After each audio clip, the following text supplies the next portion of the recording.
What's going on? I am Nando. I am DJ. And I am Diggins. And this is Mostly Nitpicking, a podcast where every week we pick apart a piece of pop culture by looking exclusively at the details. Woohoo! Woo! This week we're starting to do Fast and Furious movies, even though we've already done a couple of them. Or at least one. Officially, we've only done Hobbs and Shaw. Yeah, I guess that's true. Have we ever recap-episoded one of them? It's possible. On I haven't gone show? into those archives. We've definitely talked about them a bunch before, but yeah, I'm because they came too. up in like the brackets of like top cop or strongest best man driver, yeah, Yeah. baldest people. Yeah, it's I think we did a driver bracket, and we've talked about drivers a lot. We just did an episode on Speed Racer, which is terrific as a movie and as an episode. And we wanted to look at what I would say is probably the franchise that made Speed Racer possible. I don't know about that. You don't I think this so? movie's like the opposite Speed Racer.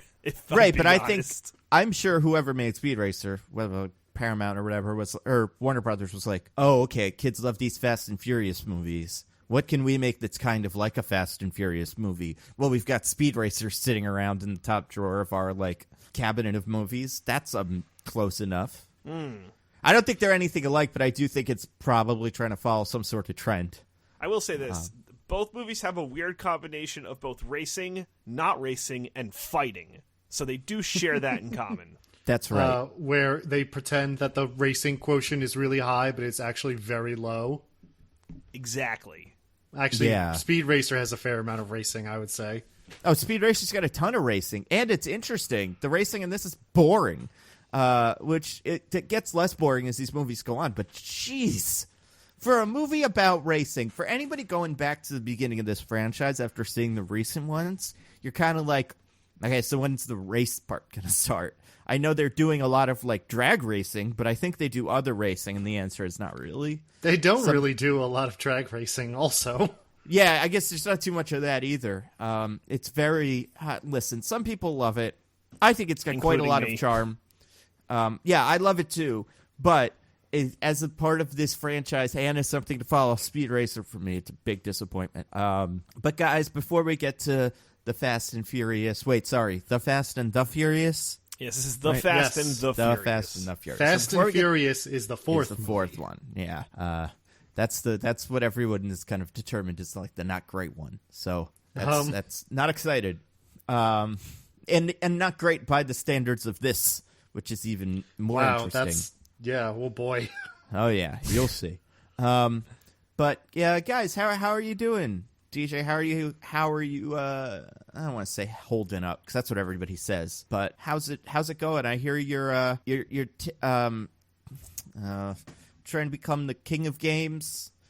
You just got back from a trip to Duelist Island. So I was in a Magic the Gathering online tournament or Magic the Gathering arena, because that's actually different somehow, tournament for Extra Life online. Hey, will this episode go out before Saturday? Yeah, we can put it up before Saturday. We could do it on purpose if we want to. I'll edit it. Yeah, we'll put talk it out about on it Friday. offline. Let's say. So if you're listening to this Friday or Saturday, then I'll be doing an Extra Life stream to raise money. I also entered a tournament to try and raise money, and it didn't pan out, but that's fine. That's totally fine. Is it because of a lack of the heart of the cards or friendship? It was a bad matchup. And look, I'm not saying that as a cop-out, because that's always a bad matchup, really. But, it was legit. It was, the matchup I was worried about the most. So, Without giving away all of the secrets of your deck or whatever, what does that mean? I'm curious. So, I was playing a very, control-y deck, like a mid-range deck. So, one that plays the mid to long game. And I have a bad matchup against a deck that goes very fast and, tries to kill you immediately before I get stabilized, and that's what I lost to. For those Magic players, I was playing a Sultai mid-range deck, and I lost to a mono red deck right now, which is pretty hot in the meta. So anyway, none of this is important or interesting. So you were playing Protoss, and you came up against a Zerg Rush.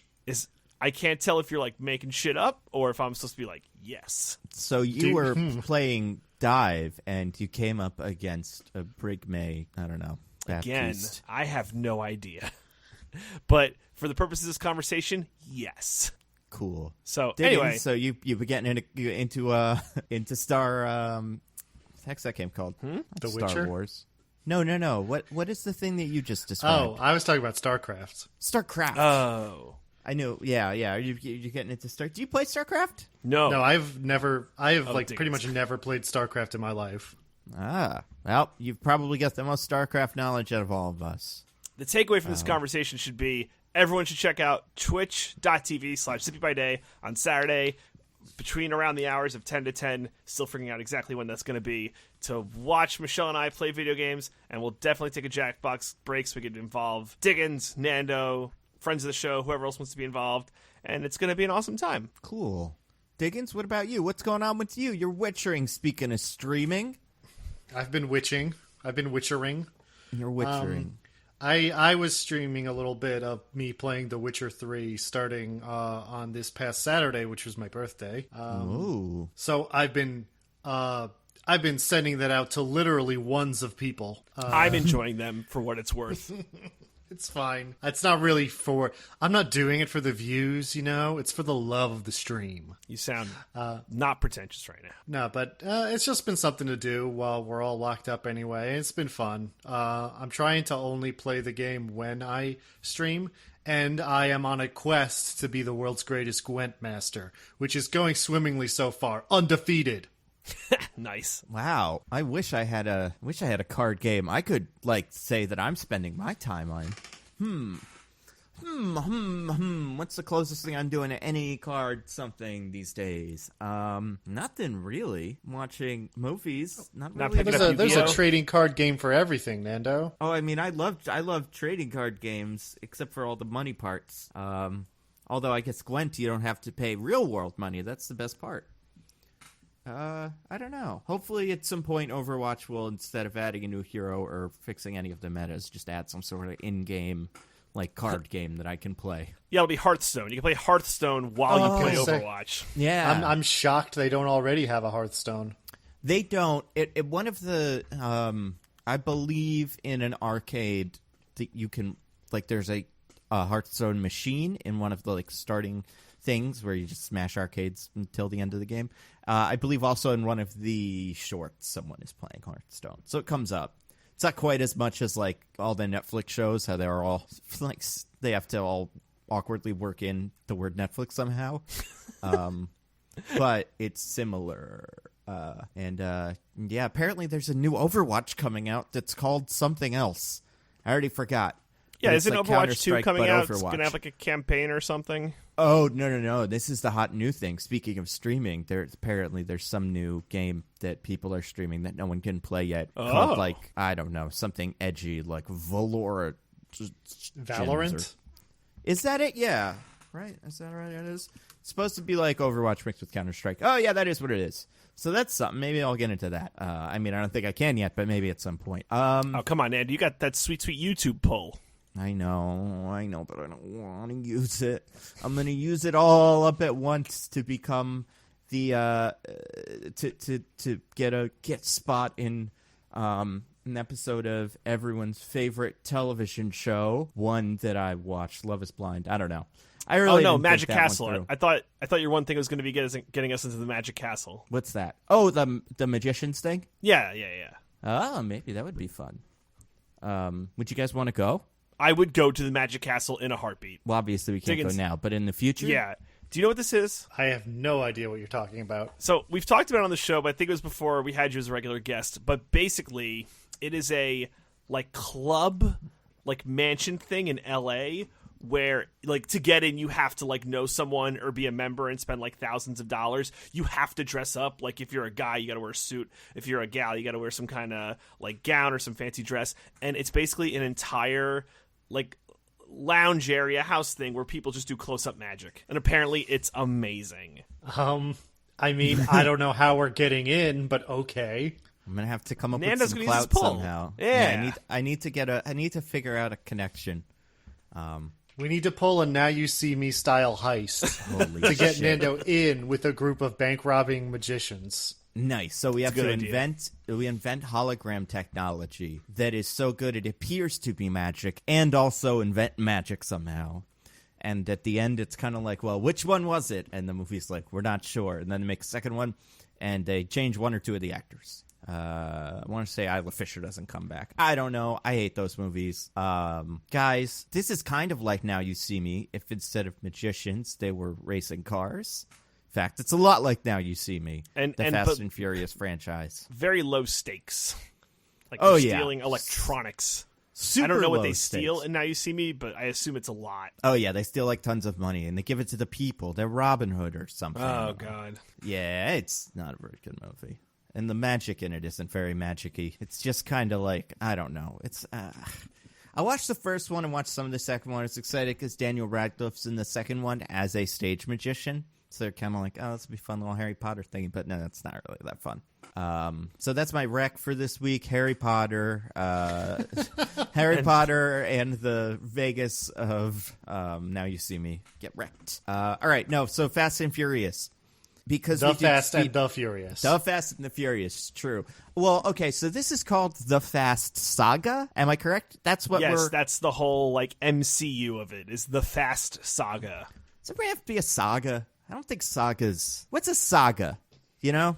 All right, let's do the IMDb for what a saga is. Diggins, go. There's an What's actual, like, classical literature definition of a saga, but I don't know what it is. I mean, there's a comic called Saga. It's pretty good. Yeah, that's what it this refers is. to the comic saga. Yeah, Nailed Brian it. K. Vaughan's classic, whatever. Yeah, I don't even know how you describe that. Fantasy, sci-fi, mishmash. It's very good. If anyone wants to read Saga, I would recommend it. It's very adult. Another wreck. Yeah. So definitely don't watch the fake Harry Potter movie I made that's just Now You See Me too, but do read Saga. I think I've wrecked it on the show before. Any answer, DJ, on what a saga is? Oh, Were you looking sorry. it I up? thought Diggins was going to take... Okay, hold on. A long story of Okay, he heroic did. achievement, especially a medieval prose narrative in Old Norse or Old Icelandic. Oh, okay, never mind. This is Saga then. This is definitely a heroic achievement, and it's in Old Icelandic. You guys watched yours with the English dubs and not the Icelandic original ones? I never watched dubs. It's, Nice. I watched it in the original Old Icelandic. That makes sense, because the guy that they got to do the voice of Vin Diesel in English just is awful. One of the worst voice actors I've ever heard. And I don't know why they picked that guy. Yeah, exactly. says, I actually did. This is I had a Iron lot Grip the of whole time. trouble finding an unedited version of this movie. Oh, really? When you say edited, what do you mean? Well, I was like pulling it up on my Roku, and it said like all these different channels that I could play it through, and it was like, oh, cool. So I can just stream this for free. And every one I pulled it up would be like, this movie was edited for content and time. I'm like, no, I'm not watching it that way. So eventually I had to rent it because there was just nowhere I could watch it for free that didn't have it edited. It's because the Interesting. universal streaming service doesn't exist yet. Yeah, I think it's on Hulu usually. You but need the live TV subscription because it plays Yeah. on USA Today, which is just cool. Interesting. Anyway. Cool. Well, Not necessarily. This is, I don't know. That's what the future is going to be. It's all going to be everybody getting together and going, okay, so I need to watch this thing. Which of the 15 streaming services is it on? And where can I see it in the right aspect ratio? Like, it used to be complicated, and then it got easy, and it's about to get way more complicated. What's the new one? Quibi? Quibble? Oh, Quibi! I love Quibi. Everybody what is loves Quibi? it. It's Quick I Bites. was going to say, I was today years old when I found out Quibi stands for Quick Bites. Yeah. Quibi, guys. It's I haven't watched it, but I would love to. It's got new episodes every day. So here's kind of what I understand about Quibi, and we'll get to Fast and Furious in a second. Or in not. Quibi, there are little movies or something. It seems like they're little movies split up into this 10-minute segments. So they're supposed to be quick bites, which pretty much this movie should be called Toilet Phone, and you just watch these things when you're on the toilet. But the weirdest conceit of it that I understand is you're meant to watch these on the phone. I don't even think you can watch them on a TV, which isn't insane because it's like there's no Snapchat for the TV and browser, and Instagram, I guess Instagram you can, but like there's a lot of things that are mobile only. But the way I believe this is shot and edited is so that you can watch it in like landscape and portrait mode, but you see the same thing. Like I you know what I mean? Yeah, like if you're even in landscape mode, it's like a shrunken Yeah. version. Yeah. It's very bizarre. It's the thing that we all asked for, and finally we're getting it.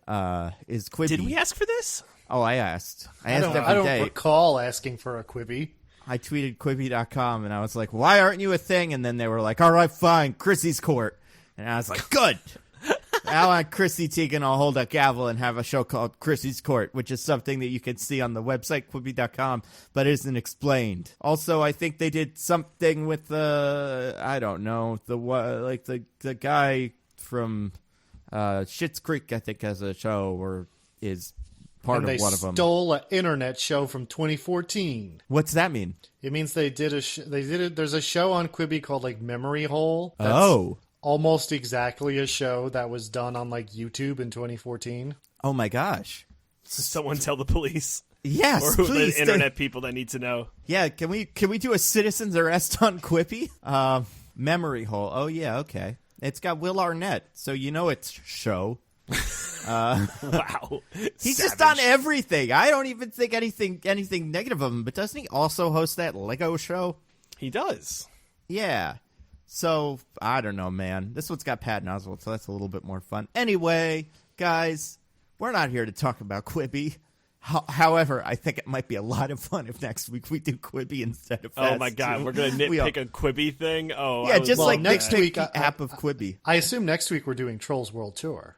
Oh so no, like, please no. I don't know. I haven't seen the first one. And I don't care for the I don't care for the McElroy brothers, but I don't have this blind allegiance to the McElroy brothers that'll force you guys to watch a bad movie Listen, for kids. I'm not saying that we should do it because of the McElroy brothers. I'm saying we should do it because it's a major release that's coming out on streaming. Is it a major release? Do people really care about this movie? I'm not shy. I'm not like trying to.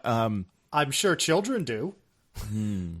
The mostly nitpicking audience is like very young. I would bet. It's true. Not like very young for podcast audiences, just like very young for the world. So I would imagine they would have some sort of working knowledge of trolls. Maybe we will. Who knows? I know this one has Thanos or something, right? There's like a troll that's trying to collect all the infinity like guitars or something. Definitely. All the infinity strings. Strings. Oh, that right. really To what it make a is? guitar. That's right. So she can go to heaven and see her relatives. Yes.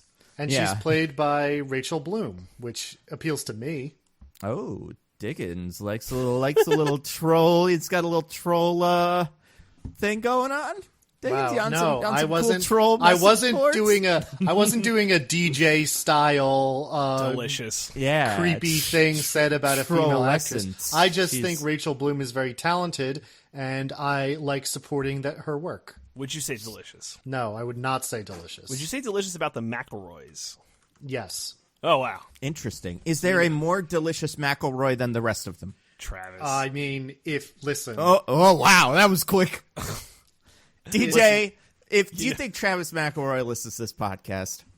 He damn well he does now. But so everyone knows that, like, and we've talked about this a lot, that the McElroy brothers seem to have willed their way into this Trolls movie as a joke. Can we will Travis McElroy onto our podcast so please. DJ can like serenade him or Tell something? him how delicious he is. Yeah. I was gonna say Griffin, but I like this tack we're taking better now. I mean, it doesn't matter which one. But No, I do just think- meant like for your question. That was my answer, but I like this tack of following up on DJ's answer so extremely.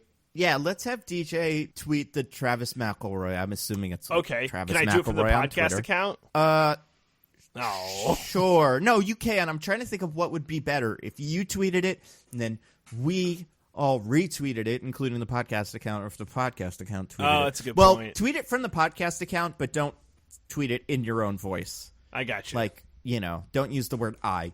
Yeah. But that's a great idea. So Trolls World Tour, it's about Thanos. It's played by the one from Crazy Ex-Girlfriend. Correct. It's got a lot of other guys in it.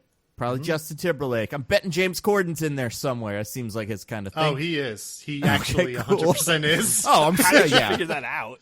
that's just a really wild guess. Honestly, it's a James Corden. It's a singing thing. Of course, he's in Anna it. Kendrick, Ronald Funches is in Holy it. shit! Sam Rockwell's in this. Really? No, he Well, isn't. now I Oh think my I'm God. interested. We're doing this next week for sure. Oh man, yeah, It has great. been decided. Yeah, all right. I mean, I couldn't care less about any of these other people, except for Sam Rockwell. Not I couldn't care less. The other people are fine, but Sam Rockwell's the one that's great, and we all love him, and it's great to see him keeping doing stuff. Also, George Clinton. Who is that? From like He was a vice Parliament president in the Funkadelic? early 1800s. No. It's he's How like do a you musician, know right? that? How do you not know that? Fair Clinton. point. I believe he was James Yeah. Madison's first vice president.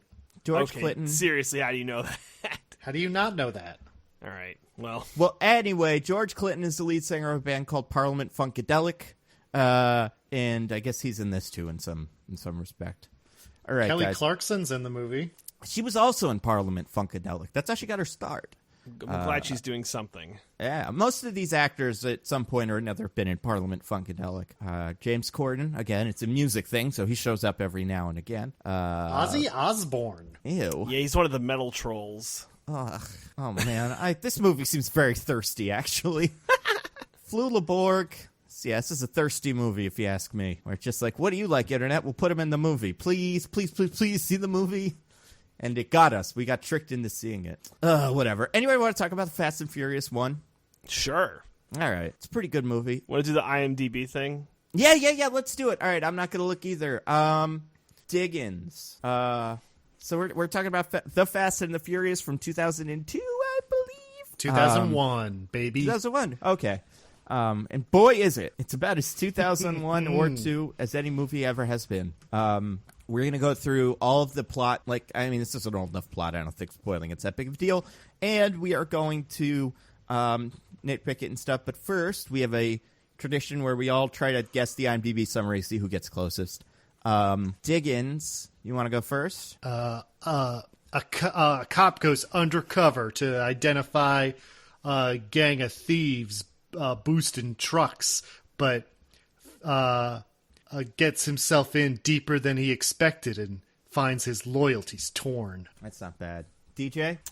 In a world of racing cars and stolen electronics, undercover cop Brian O'Connor must determine his priorities while turning foe to friend Dominic Toretto and falling in love with his sister Mia. Okay. After infiltrating the Los Angeles street racing crime, whatever, undercover cop Brian O'Connor falls for Mia, the sister of the best, strongest one, and finds his loyalties tested like Diggins' one.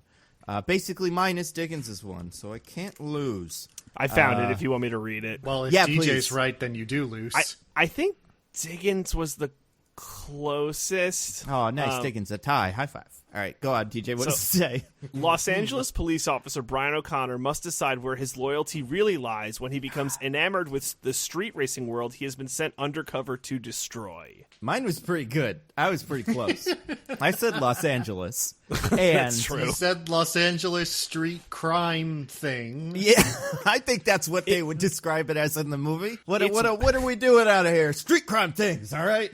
Don't ask questions. It's so You cop? strange. No? Okay. It's so check. strange that Brian O'Connor is the only named character in this recap. Wait, or Brian summary. O'Connor? I think Well, you he's the mean main Brian. character. I think you mean Brian Spitliak or something. Silner? Spillner. That's Yeah, it. Brian Spillner. That cool guy who we all like. Why? What happens at the end of the movie? Something happened to Brian Spillner? Yeah. Damn it. I hoped he would continue to be a cool member of the crew. And then the one that didn't like him would get killed in a truck accident or something. But I guess Brian Spillner must switch sides and become Brian O'Connor.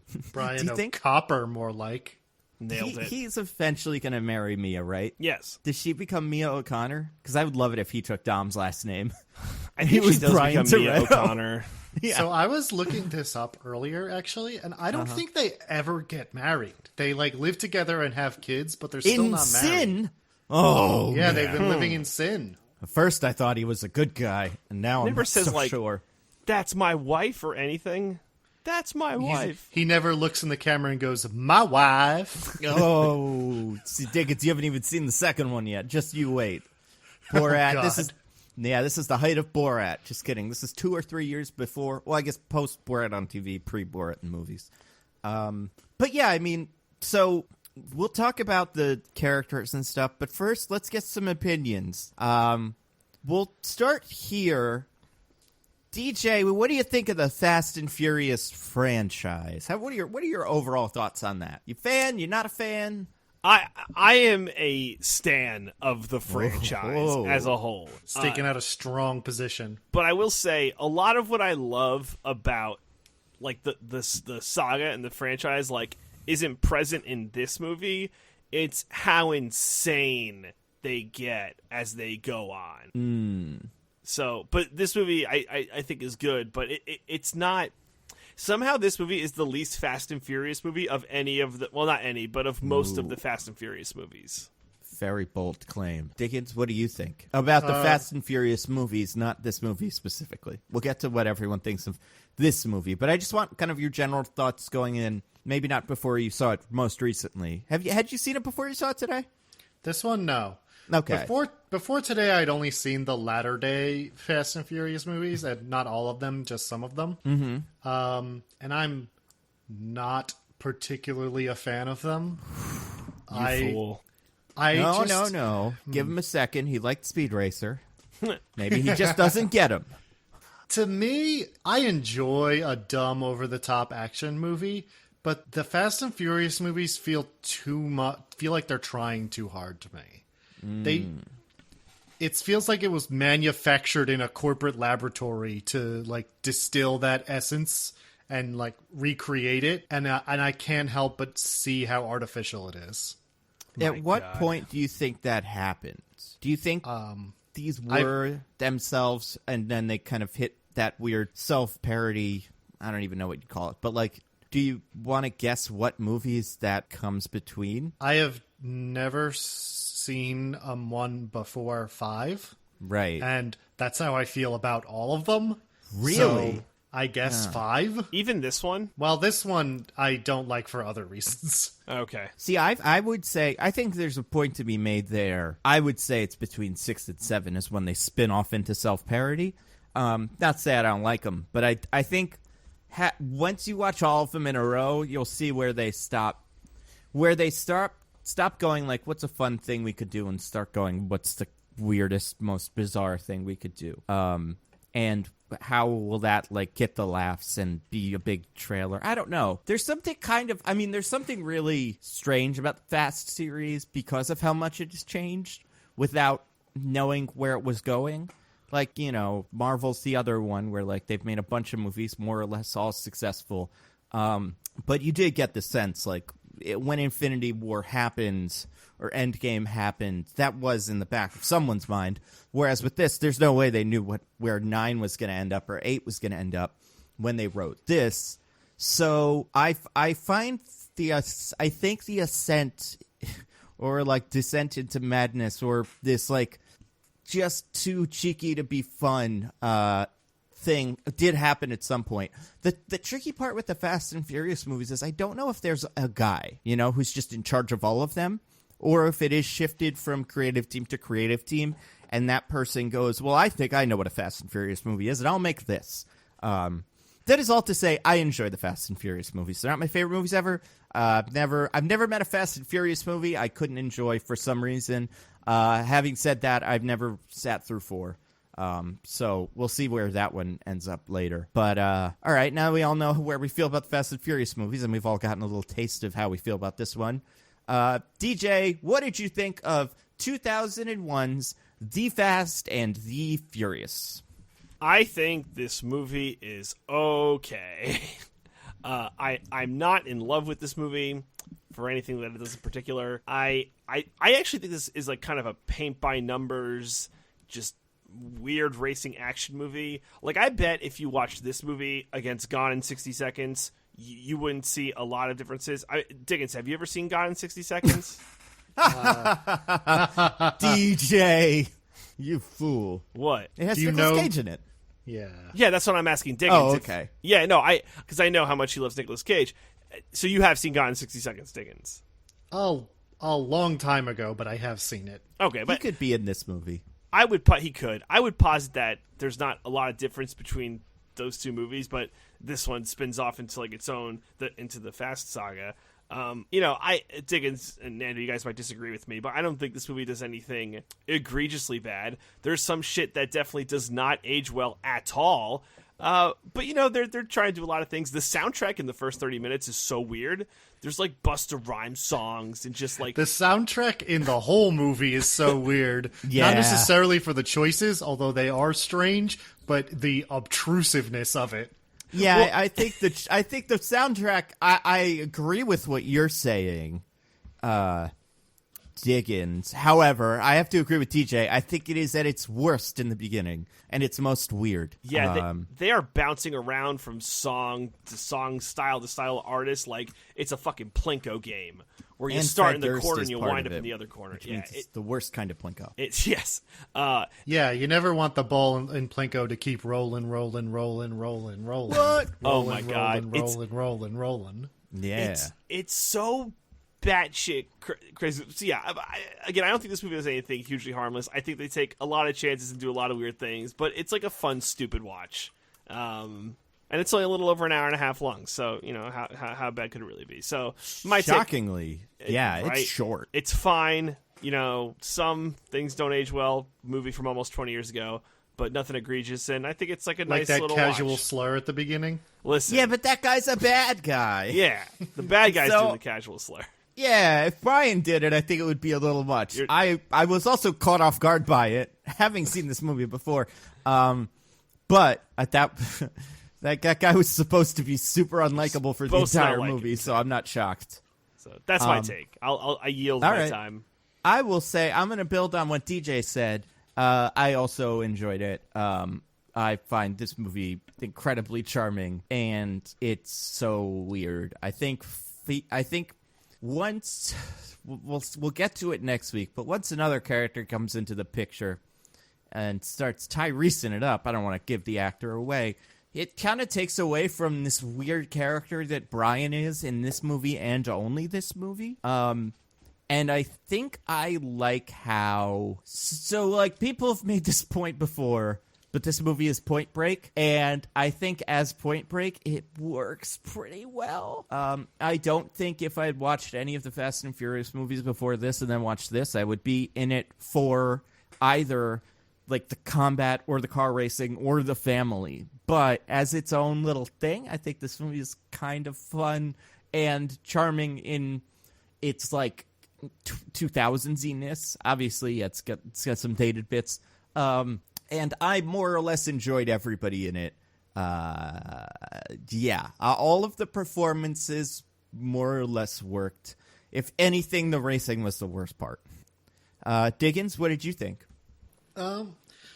My opinion is not actually that far off from you two. I think You it like is U2? Ooh, all right. What's your favorite U2 album? Boy, War, the one they made you get on your Apple phone or whatever? I was going to say that one, yeah. That's a good one. It was a really good album. Anyway, sorry, go on. I would say my opinion of this movie is most similar to my opinion of the Bad Boys movies, where it's like, they're not bad. I completely see what they're competently executed, more or less, and I can see the appeal, but it's just really not a movie that I can get into. Just the specific kind of framing of it, of this like real macho bullshit kind of world, just really takes me out of it. It makes it hard for me to enjoy. Now, it's nowhere near as bad as Bad Boys 2 about that, but it still exists. The macho-ness of it, having seen other ones of these, but obviously not all of them, do you think that is evened out in a way? Like, do you think they had the macho-ness turned too far up in this one and then they kind of pulled back on it? I do think it's different in the later movies. I mean, there's still kind of a macho-ness to like the concept of what's happening, but Right. it's very pulled back in like the personal interactions between the people in the movie, which is the part of it that always makes me go like, why are these people like this? Interesting. What is it about this movie that you think is good? What did you like about the movie in a way that you're like, they got it right, as opposed to just like, it was okay? So can I say this about this movie? Yeah. To answer your question, I think this is a very earnest movie, and I honestly think most of the performances are pretty good. Like, I don't think anyone's mailing it in. I think everyone's like really, trying to get into the like their characters and the interactions, and like I actually think the idea of the family and Vin Diesel and Paul Walker interact really well together, and I think the performances overall are pretty good. That sweat that glistens on them in every single scene is their own sweat. They're LA so wet. is a hot place, okay? Especially when you're standing next to these cars full of like explosive like chemicals that are usually on fire or bursting out of the cars. It's got to be so hot around these cars. Like, what's his name's car? Paul Walker's car literally starts like tearing up like a space shuttle, like in re-entry. These cars are so warm. But like, in like the fifth movie, The Rock comes in. It's like, hope everyone's got their underwear on, and just being very over the top. Like, there's none of that in this movie, and I think it's nice. Just my take. I mean, it's definitely a very different movie than the later movies. That's true. I think it's more earnest, and like, it's not just fucking Vin Diesel roaming around. The family, your family. Yeah, I mean, the familyness of it makes a little bit more sense here because they are street racers doing crimes, as opposed to like people like spies getting their family members stolen.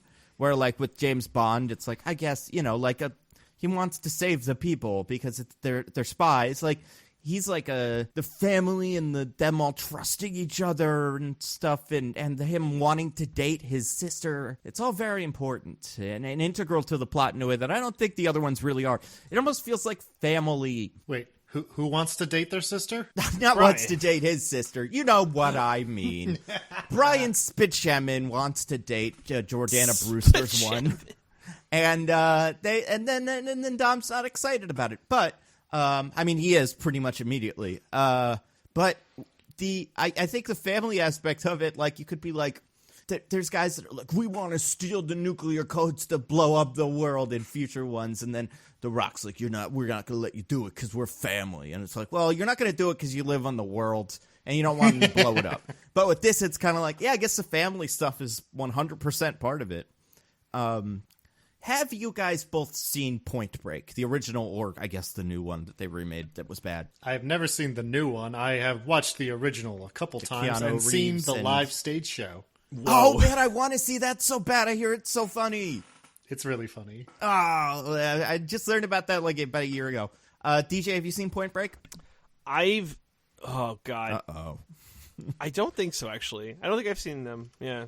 Do you know, like, what a Point Break, like, what that movie is? Yeah. Heist movie, Keanu Reeves, Yep. surfing. That's Yep. about it. Oh, man. There's another name. Well, there's another name and another, like, very specific plot point.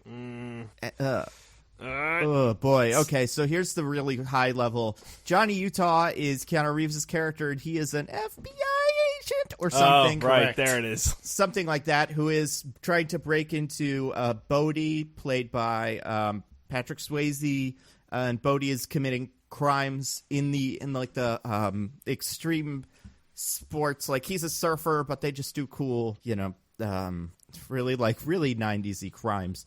And in the end of the movie, like, the conflict for Johnny Utah over time is like, do I turn in Bodie, or is Bodie really the good guy? And the police are like, hey, stop getting attached to Bodie. Not even the police. What's his name? Dr. Cox, I think, is like, hey, stay away from that Bodie fella.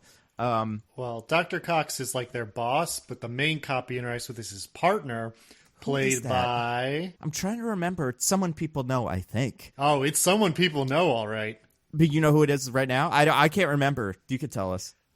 I can't remember his last name, but he's a famous crazy man. His first name is Gary. Oh, Nick Nolte. Oh, Gary Busey? Gary Busey. Yeah, you're right. It's Gary you're right. Busey. Yes. And so this movie is pretty much that for DJs. Like, and that one came out right before, not like right before this one, but the Point Break was probably like 94, 95, and this was 2001. So hot on each other's heels. I'm sure every pitch for this movie in Hollywood was, hey, it's Point Break with street racing. I was honestly watching this movie. I was like, this is a lot like Point Break. Yeah, it's a lot like Point Break. It's like, and it's funny.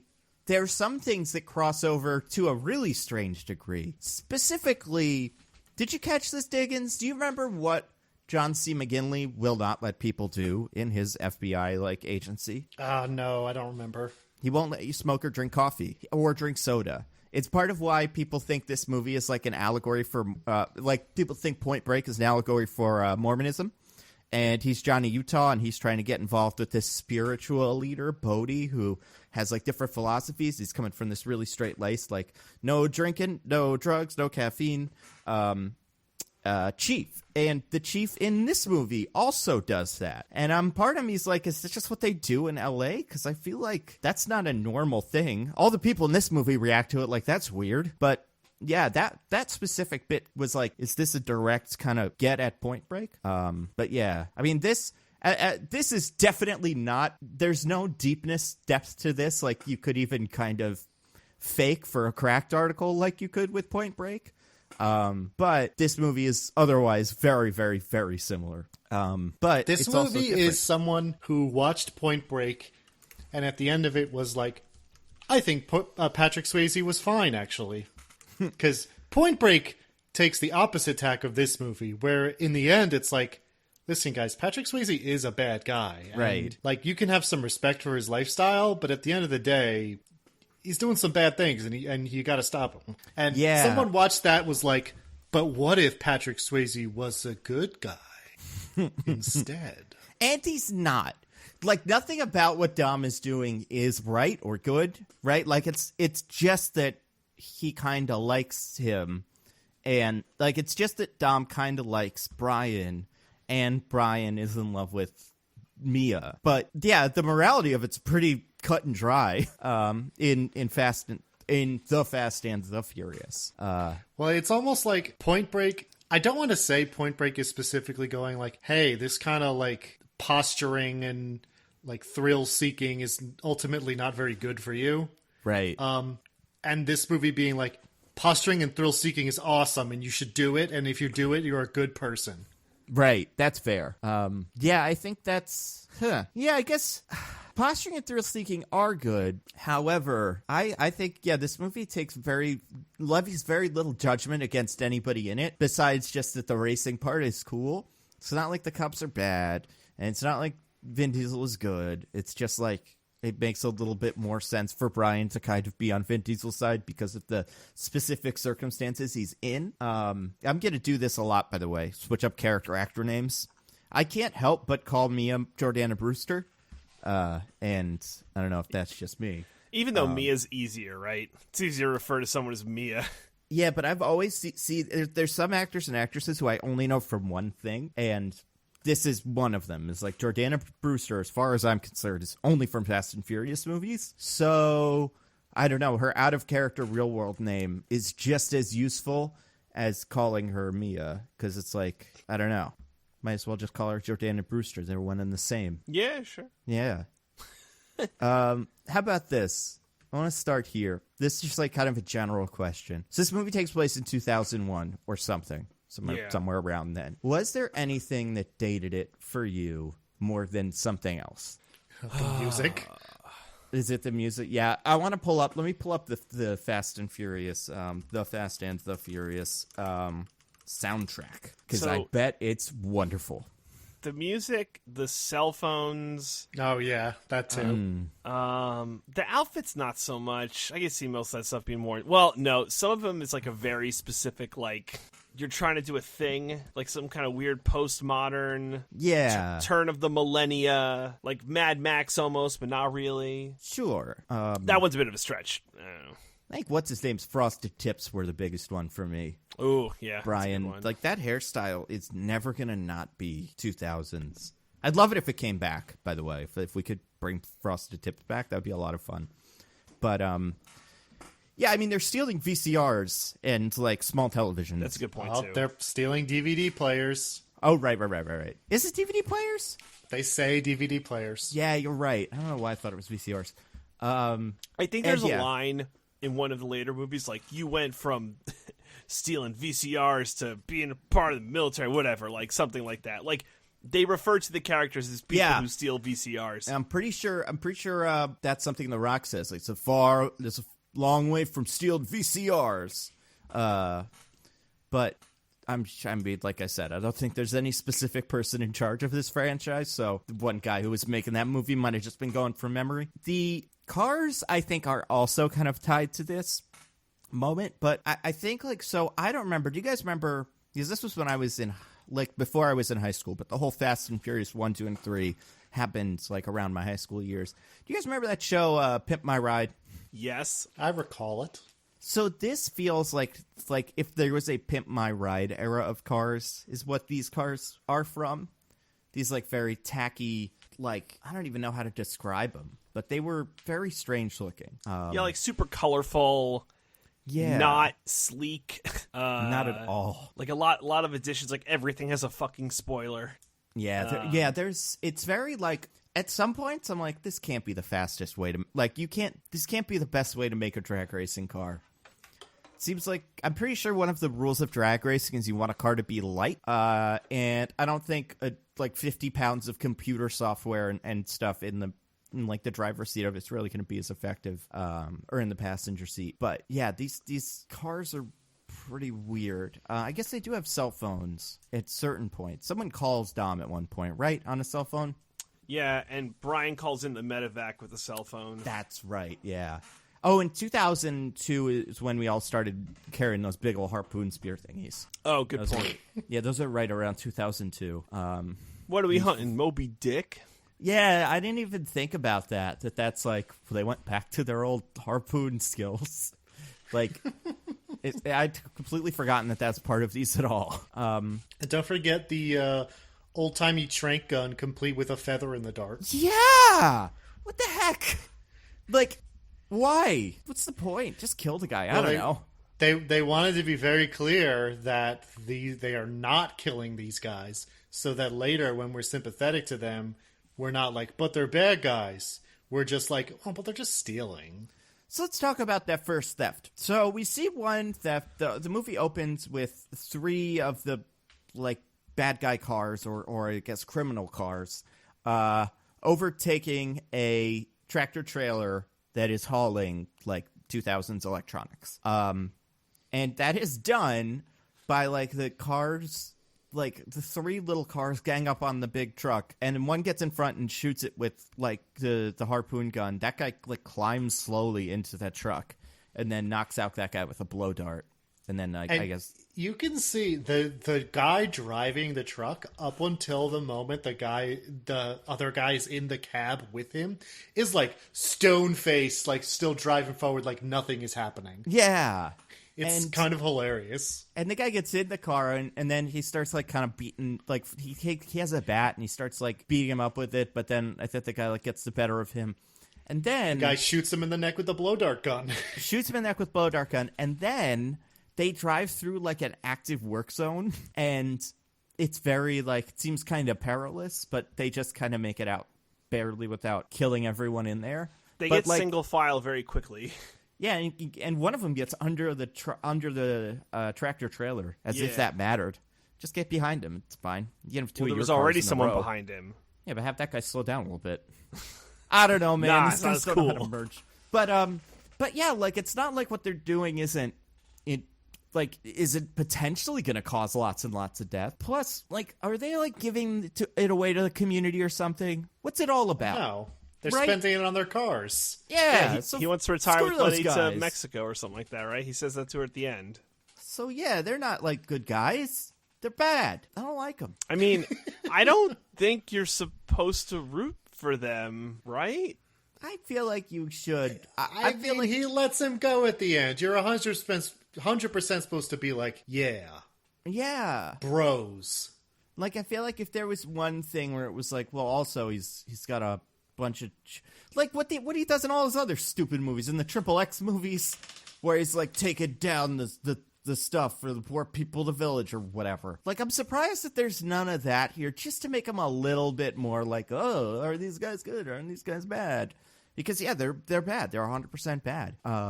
But, I mean, at that point, we don't even know it's Dom. We assume it's Dom because it was like a Fast and Furious movie. But those people are all wearing, like, masks and stuff and helmets. So DJ, as the Fast aficionado out of the three of us, probably.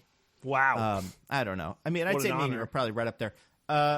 What is Brian's deal? So he's sent by he's not the FBI. He's like LA police, right? Yeah, he's LAPD. Yeah.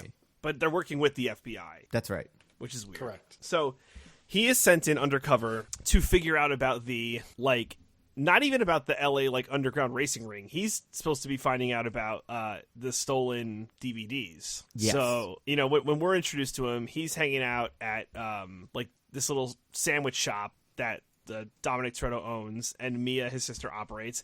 And he comes by and he's like, how's the tuna? And she's like, same as yesterday, same as the day before that, same as the day before that. It sucks. And that's like their little banter. Can we go back 1 second? Yeah. Because we forgot right when the truck is like leaving the shipyard.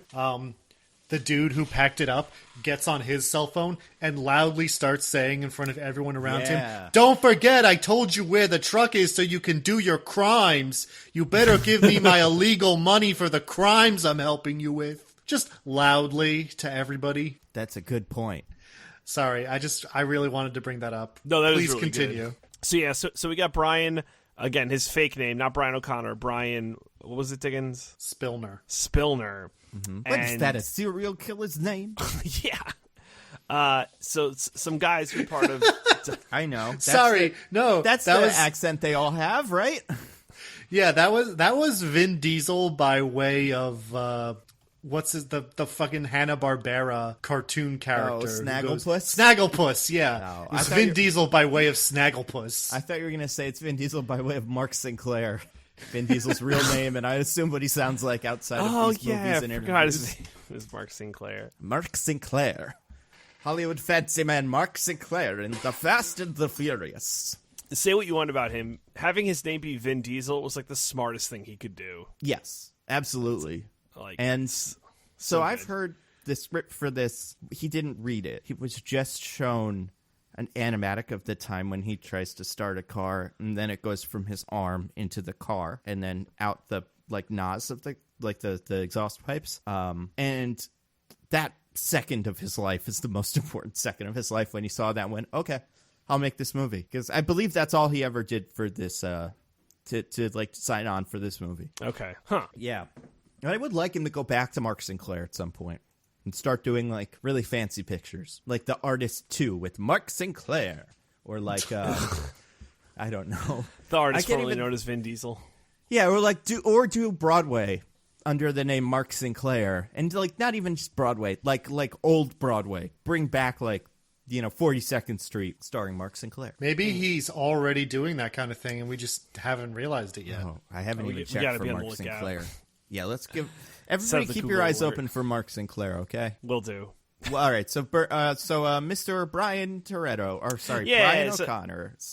So Dom's crew comes by because they're suspicious of him, right? He's like, "Why do you keep coming by?"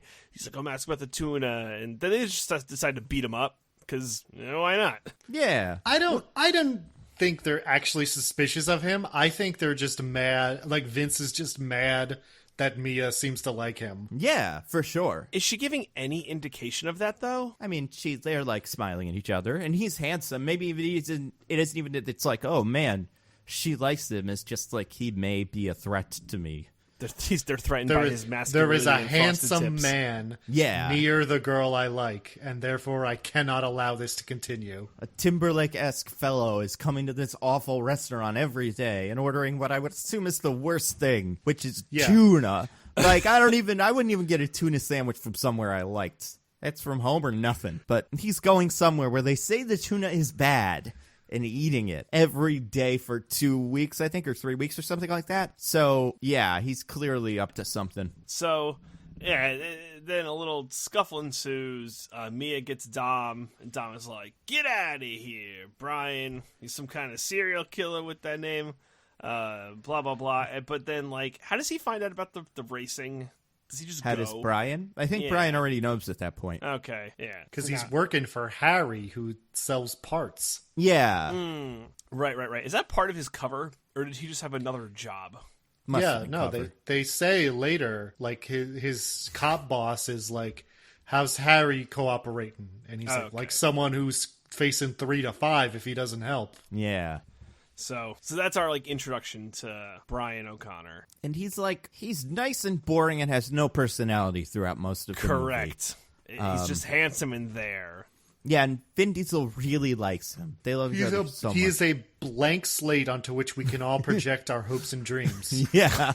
If only I could be so lucky as to project my hopes and dreams onto Brian O'Connor. It's weird how stiff he is when soon after this is like the first racing sequence where, you know, we see what the LA racing scene's like. Everyone's throwing in $2,000 to a pool, winner takes all, and Brian's like, I'll put my car up, and his car's worth like $10,000. Like, the way he talks about his car is so awkward. It's like, yeah, and I got these custom parts, Nas right in there. It's gonna run smooth, gonna beat all y'all. I can't believe not one of them was like, that guy's a cop. Listen to him, he's a cop. You can see the outline of his badge in his shirt. Did you just look, guy's a cop? Like, he doesn't seem like he's in with the racing scene at all. And he doesn't, like, know anybody, right? He just met shows Dom, up. like, earlier that day, yeah. Right. But, like, he's not like, oh, man, it's Jim's friend, Brian, that guy. We don't like him, but goddamn does Jim vouch for him. Does he know, what's his name, Hector? I don't No, think Hector so. kind of have a rapport. They're saying, like, they're introducing each other. They're just Yeah. meeting then. They're just both friendly guys, I guess. Good for them. So, Hector but will show up in the future of these. very to see more of trusting. him. The, I the think so. underground LA scene. Right? I feel like we see more of Hector. He is in this movie or like in other movies. Future movies. Yeah, he's in 7 because they go back to Race War, Is that what? Yeah, that must be it. and Hector's in that. Man, I have no memory of that whatsoever. It's like the very beginning of the movie. Letty freaks out and like punches Hector in the face because she can't remember things all too well. Yeah. Nothing. It's okay. We'll get there. I've seen these fucking movies way too much. Maybe I am the expert. I mean, they're not. I don't think they're bad movies. The continuity of them is very tricky. So I wouldn't fault anybody who even really liked them if they couldn't remember exactly who was in which ones at what point, because it's pretty much random. Oh, you know what's one weird part of the racing thing? So, first of all, the LA underground racing scene is comprised of hundreds and hundreds of people. Yeah, Like, that I know look like LA's they're big. dressing for this. Like it's But- not like secret. yeah. They're for the racing thing. So at one point, like, they're blocking off the streets for the racing, and some pizza delivery guy goes by, and the guy's like, "Streets closed, pizza boy. Gotta find another way around." And the pizza boy's like, "Fucking racers." Honestly. Why doesn't he call the cops? I don't know. Somebody does at some point. Like we find out like it's Brian, but like I don't see why that's not something that happens a lot. I guess like LA is not like lawless, but like they all, everybody knows what's going on there. It's racing day. The Domino's guy should know if he's a. Wait. Can I change my answer for the thing that was most dated about this movie? What? I think it's when Vince calls Brian a buster. Oh, Buster's. Yeah. The Buster was the only one that came back from me. Yeah, I love that bit. I mean, there's so many great lines that are said in that one scene.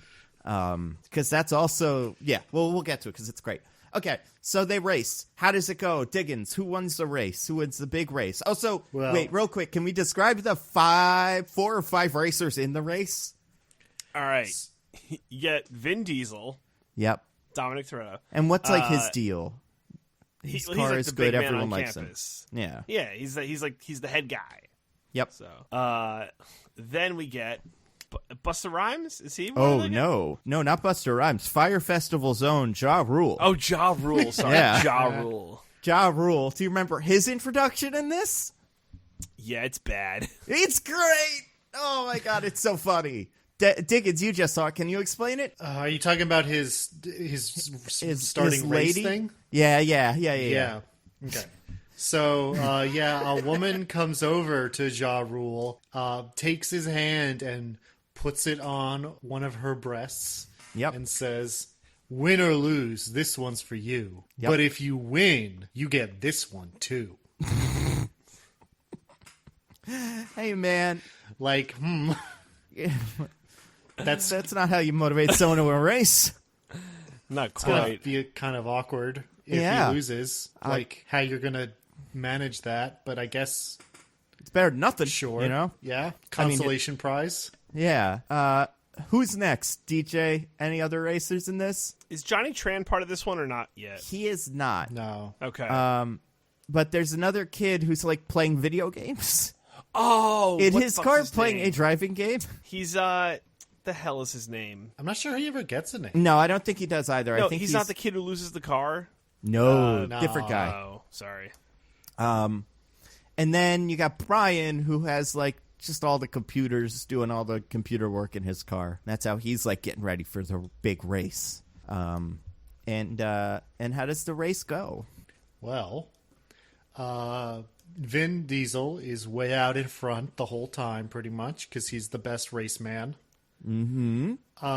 But at one point, Brian pumps up the nitrous in his car and like Nitrous oxide. NOS. Yeah, NOS. The first time someone yells NOS, by the way, I was like, I was so impressed by they say it in front of like two signs that just say NOS.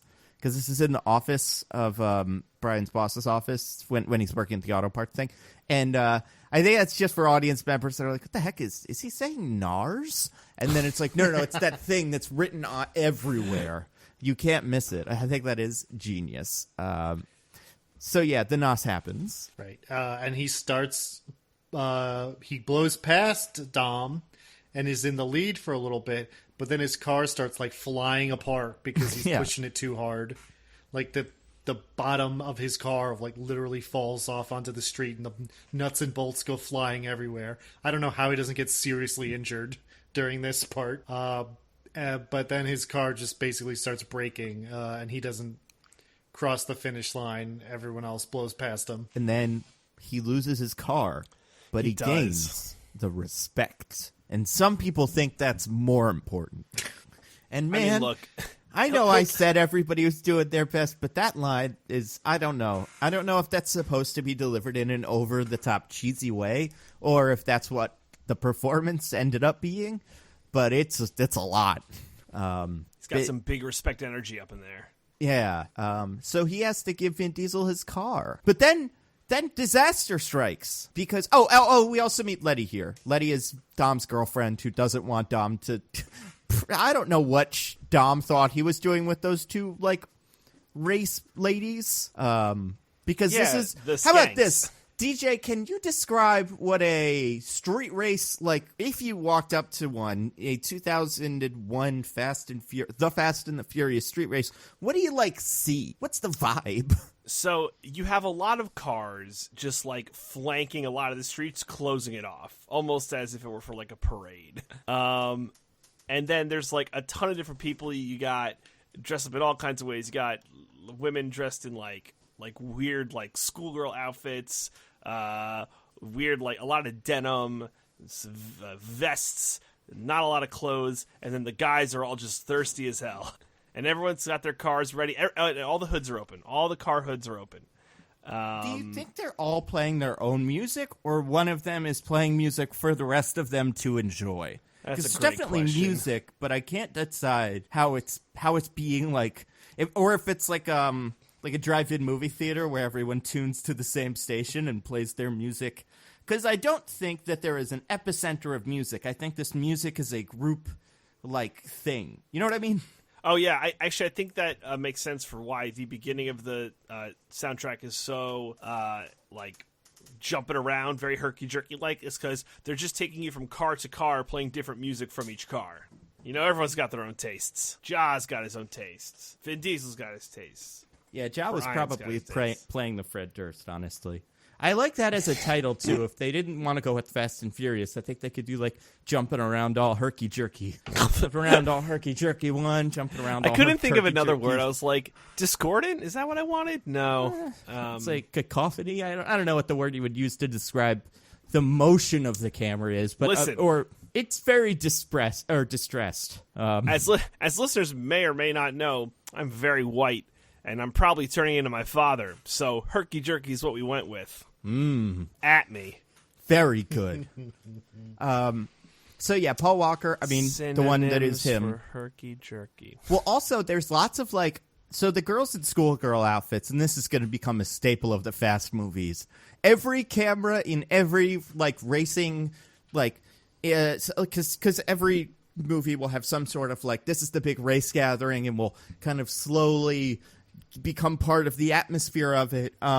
And every camera starts at the floor and just rides like a roller coaster, just like up. And the first couple things it passes is always some girl in a short skirt before it gets to the top when it hangs out with all the guys and stuff. Yeah. It gets worse as it goes, honestly, because I was expecting it to be really bad in this, and I think they were kind of feeling it out, because I think by 3, Tokyo Drift is where I really kind of felt it, and then after that, it's insane. Although you do get a little bit of that of Race Wars, too. Okay, so... Erratic. Erratic, sure. Yeah. Spasmodic. Hectic. I don't know. Spasmodic's pretty good. I don't think that would work as well for a Fast and Furious title, but maybe a subtitle. Fast and Furious. Spasmodic. All over herky-jerky, spasmodic drift. Okay, so then there's a bust, guys. There's all kinds of stuff is going on. And Dom is forced to run away on foot. And it's, man, Dom in a car, a powerful man who can do no wrong. No one can touch him. Dom out of a car. Weak as any one of us, you know? Well, the thing is, he successfully evades the police, like parks his car in a parking garage, and then is just walking out on the street. And a cop stops and goes, "Dominic Toretto, stop right there." And like, this cop has no evidence that Dom did anything. His car is not there. Like, there's no way they could actually get him on anything if they got him. But he still, like, bolts, like, oh, shit, if they catch me, it's over. Diggins, are you familiar with the LAPD? That's true. Come on now. I mean, well, okay, but he's also Vin Diesel. And, like, listen, the LAPD are horrible people who do horrible things to non-white people who they arrest. This is true. Yes. And But Vin most Diesel, of those people are not Vin Diesel, who could easily thrash them if they really tried something. Yeah, but it really is like somewhere between 3 and 4. Every main character gets hit with a gamma bomb, and they become like secretly the Hulk, kind of like Doc Samson. It's true. Because they're very like, they don't look like the Hulk, but they are. Because in this situation, Vin Diesel would just like pick up the car and throw it in outer space. Maybe that's what all of the cops are doing. Maybe every cop just rides down the street and sees a person. They go, "Dominic Toretto," and then they're like, "Nope," and then they're like, "All right." I mean, eventually we'll get him. And then this guy does. But he is rescued by who? Brian The Buster. The Buster. That's right. The Buster. And, like, oh, shoot. Sorry. We forgot. So I want to run through a couple of quotes. So after Brian loses the race, right before this happens, we get 2 really, really terrific Vin Diesel quotes. And I want to cue them up and see if you guys can, like, or tee them up, see if you guys can Decipher them? Knock them out of the park. I don't know. So first, Brian Toretto says, "I had you." And then, do you guys remember what, sorry, Brian, did I say Brian Toretto? You did say I got Brian you. Toretto. It's so hard to really determine what his name should be. Because in my heart, it's Brian Toretto. In real life, in the movie, it's Brian O'Connor. But then at this point, it's, Brian Spencer Simpson. Spillner. Yeah, Brian Spillner. So Brian Spillner says, "I almost had you, Dom." Do you guys remember what Dom says? You hear that? He had me. And then what? Something like, "You had me. You never even had your car." Yeah, that's Yeah. what. You never had me. You never had your car. And then we get another really terrific Vin Diesel line for Dominic Toretto, but like, one of the classic Fast and Furious quotes from Dom. Anybody Is it, remember that one? Doesn't matter if you win by an inch or win by a mile. Yep. Winning's winning. That's a great one. And I forgot those two were right next to each other because you get a couple good ones in the next scene too. And yeah, this is just like the movie is front loaded with amazing Dominic Toretto lines. So he's rescued by Brian, and then they have a big cool street race. And then where does Brian take him? Oh, into the his house. territory. No, Yeah. he takes him to the territory of Johnny Tran. So I honestly couldn't remember right as I asked it. Is that right? When do they go to Johnny Tran's, or did they go afterwards? It's this. No, it's after they evade the cops. Why did they go to Because Johnny Tran's after? How did they it get was, like, home by from accident? Johnny Tran's? Oh, They right. take a cab. Okay. Yeah, Oh, they're right. kidnapped by Johnny Tran's 50 motorcycles. It's much like that scene in Onward. All of the motorcycles surround them, and then they become prisoners of the motorcycles. Was it just for being on their territory? No other reason? Well, no, Yeah. it's for. I thought it was for. I thought there was something else going on between Dom and Johnny Tran. Well, Dom is like, we have a bad history, Yeah. and that's why he's so mad about us being in his territory. But like the Right. specific inciting incident there is just they were in his territory. Sure. What a weird happenstance. That oh, kicks a lot of this off. Oh yeah, it's a lot, but I mean, it's a chance encounter like any love story. This is the meet cute of the movie, because the villain kind of is Johnny Tran almost for like a little bit. Sort of. I love Johnny Tran. Do any of you guys recognize this actor from stuff? Because he's in a lot of stuff. I don't. So, have you guys seen Die Another Day? Yeah. Yeah, at one point, the main white guy is revealed to be a secret North Korean. And I believe this is the secret North Korean, like, alias. Or not alias, but, like, when he rips his face off. And then also, this guy is X-Blade in the Man with the Iron Fist. Oh, look at that. Yeah. So I reckon I knew his face immediately, and I was like, that's the guy from Die Another Day. But He's then I in looked it Alita- up, also from X-Blade. He's in Alita Battle Angel. Yeah, he plays the lead. As whomst. Yeah. Master Take- Clive Lee? Is he one of the assassins? Like, there's a group Probably. of assassins. Oh, here we go. Rick Yoon as Master Clive Lee, a hunter warrior who claims a record of 207 kills. Oh, is he the Yeah. weird guy with the sword? Oh no, that's the other guy. That's Oh, no, that's you're right. the one from Game of Thrones. No, yeah. This guy plays the old German guy. What's his name? Christoph Waltz. It's the same guy. This is Christoph Waltz's before he changed his name. Yeah. I don't know. I don't remember this guy from Alita Battle Angel. I bet he was sick. He's great in this. I love him in those other two movies, even though Die Another Day is terrible. I'm going to drop a picture from Alita Battle Angel, and we'll see. So he's got a gang of guys that are also in the racing community, and they're a little suspicious. There's stuff going on with them. And Brian's a little, his interest is piqued. But then they explode the car and they're mad, and Dom's like, all right. And that was the car Dom just won, so Dom's like, you owe me a new car. And I'm kind of like, I don't know, man. That was the car. If you want, you can salvage what you want, but it's not my fault. And then they go to the house. Yes. How great is that? I love that bit. Like the bit in the house? Yes, it's so shitty. Like it's such a. Did you guys go to house parties in the 2000s? Like any 2000s, like 2007 or 8, like not even 2001. But like it was that. It's just a lot of people standing around. Like I guess that's what house parties probably are like now.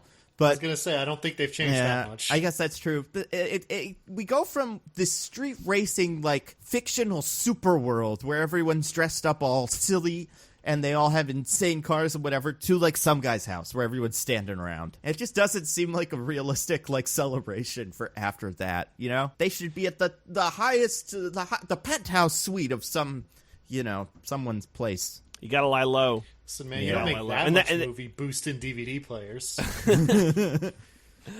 They live the humble life. They drink Corona. They watch movies. Mia They does live the their dishes. life a quarter mile at a time. Damn That's straight. right. And that one we're going to get a little later, but that's the biggest Fast and Furious quote in history, I would say. And it's great. It's great that like Vin Diesel, I think, is excellent at delivering that kind of garbage, like just that pure trash. I don't know. He sells it more believably than I think any other actor. I think if The Rock tried to do it, it would seem a little bit forced. But I buy it with him. I don't know what it is. Maybe it's just that this is who he is to me. Like The Rock is like other stuff than most other actors. You're like, oh right, Chris Evans from, Scott Pilgrim in another teen movie. And it's like, he's Captain America, but he's also Chris Evans. Whereas, like, Vin Diesel might just be this. And I've never seen the one where he can see in the dark in space, but up until this point, movies. I think this is pretty much all he was known for. Yeah, the Riddick movies. Although, is this before or after Triple X? Believe it's after. Oh, no, I think it's before. Triple X might be 2003. That makes sense. No, 2000... No. Come on, Wikipedia. 2002. No, so this is right after, like right before Triple X. So yeah, I don't know. Maybe it's just that I think this is what he's like in real life, which is as good as acting can get.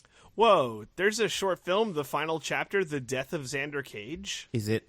What the fuck? Where does it take place canonically? I assume at the end. Right? Is it a prequel to like the fourth one or something that would ever come out? So there have been 3. One with Vin Diesel, one with Ice Cube, one with Vin Diesel and Ice Cube, and then we're done. This is distressing. While DJ sorts that out, Diggins, let's get to the Buster stuff. So like, what's his name still hates Paul Walker because he's there. Like, how much is Vin Diesel in charge? Would you say? Very. I would say he's kind of in charge. In the beginning, it seems like he's really in charge, but this guy, whose name I can't remember, Vince? No. Vince. It is Vince, yeah. Vince just will not let this go, even though Vin Diesel is like, okay, listen, this is it. He's cool now, so stop. And, like, this guy goes into the kitchen and starts a fight with him. He's a shitty guy. I don't like him. Well, listen, you don't understand. He's like, listen, Dom, you don't understand. I really want to fuck your sister. Yeah. But your sister doesn't like me, and she might like him instead, so I have to beat him up. Yeah. That's how it works. And Dom is like, listen, I get it, but the Buster saved my life, so he gets to fuck my sister now. I'm sorry, that's just how it is. Those are the rules. And and I like that we see a little bit of this through her eyes. Like, she's not a non-character as much as you kind of expect. There is that one bit where Paul Walker, like, shows up at the party and she sees him and she's like, oh crap, and she gets stressed, like, from being just like sulking in the in her bedroom waiting for the party to end. She's like doing homework or something. Yeah, she's in school, and then she's like, ooh, the cool guy. And they go on a date. Right? Sorry, keep going. What's up? Well, that's later. No, it's like way later they go on the date. Oh yeah, you're right. What happens next? I guess then he just gets taken into Dom's crew, assimilated. I think we get the next day's the FBI scene where he gets chewed out by the boss. This is when we learn he's an undercover cop because he gets arrested. And then once they're like out of sight, they let him out. And he's like, oh, you got to put all the handcuffs on so tight. Literally the same scene that gets played out in every undercover cop reveal in every one of these movies that ever happens. Yeah, and it's interesting because this does this. Point Break does not do that. Point Break starts with Johnny Utah in police, like at police headquarters, being like, here's what we're gonna do. I'd be interested. I don't think I didn't see this first. I saw all the other movies before I saw this one, or at least enough that I knew Brian was a cop. I wonder if it'd be a fun reveal that that's what's going on, because I didn't get to experience it that way. Yeah, I thought I missed something at the beginning or something, because I was like, I know he's a cop, but no one's saying that. You can just smell a cop, just like Vince. Well, I knew that from the plot of the movie. And because he's pretty coppy. Yeah, he talks about cars so rigidly. Yeah. Well, I figured that's just because he's white. Vin Diesel's white. And he has a more Vin Diesel, he's a person not of color. Identify as white. Yeah. He is white. I don't know. You tell him that. Don't make me tell Vin Diesel he's not white, or he is white. They also have a name for him. Do you guys remember his name? Is he Snowman or something? Yeah, they when he first shows up, there's look at the snowman. Yeah. Okay. So where were we? Oh, okay. So then we see the cops and FBI agents working together. What's our ticking clock? Well, what do we have to get this done by? For what reason? Well, they got to catch the guys before they pull another heist. Because why? They don't want more shit stolen? When the truckers are getting angry. Oh, The right. truckers are going to take matters into their own God. hands. What does that even mean? What does it mean for the truckers to Well, take things later into their we hands? find out what that means, and it's psychotic. Oh, right. Yeah, you're right. You're right. Like, I guess in normal person brain, it would just mean the truckers aren't going to let them climb the rope into their cabin before they start fighting back. They might fight back when they get the first harpoon gun shot at their car. I thought it meant like the truckers are going to go on strike. And I thought it meant the truckers are going to go to war with the street racers. And, trucks would just start ramming into them. And eventually, we will have a fun, really crazy head-on collision. But I thought it would be more like that, honestly. But it's just like the truckers would do what I assume they would do in most situations. Like, I don't know, it doesn't seem that unreasonable for a trucker to carry a gun and just use it to defend the truck or themselves. But that has never occurred to these truckers before. When we get to that scene, I'm going to explain why I think it's so psychotic. But we'll get there. Oh, that one that one trucker takes it a little too far. However, yeah, I mean, okay, so he has to like make this. Brian has to wrap this whole situation up, but I think his friend cop is like, I also see that you're in love with Mia Toretto, the most beautiful woman on earth who makes sandwiches, like tuna sandwiches, and don't fall in love with her too much, okay? And Brian's like, I'll try, but. Also, they're all, or at least his boss cop is like, it's gotta be Dom, definitely Dom doing this, based on absolutely nothing. Yeah, the driving skill, people do these this driving happens and people are like, oh my god, it's gotta be this one, or gotta be this one. They all drive more or less the same skill-wise, they just seem to have faster cars than the other one. Or they do NOS at better times. But yeah, like, there's no reason to assume it's any of them. It's not even like he's saying, like, listen, this is some crazy moves, and Dom's the best driver, so it's got to be him. He's just like, no, it's Dom, though. Yeah. Like, he offers no evidence. But they're right. They're right, because it's a movie, but he's saying it based on nothing.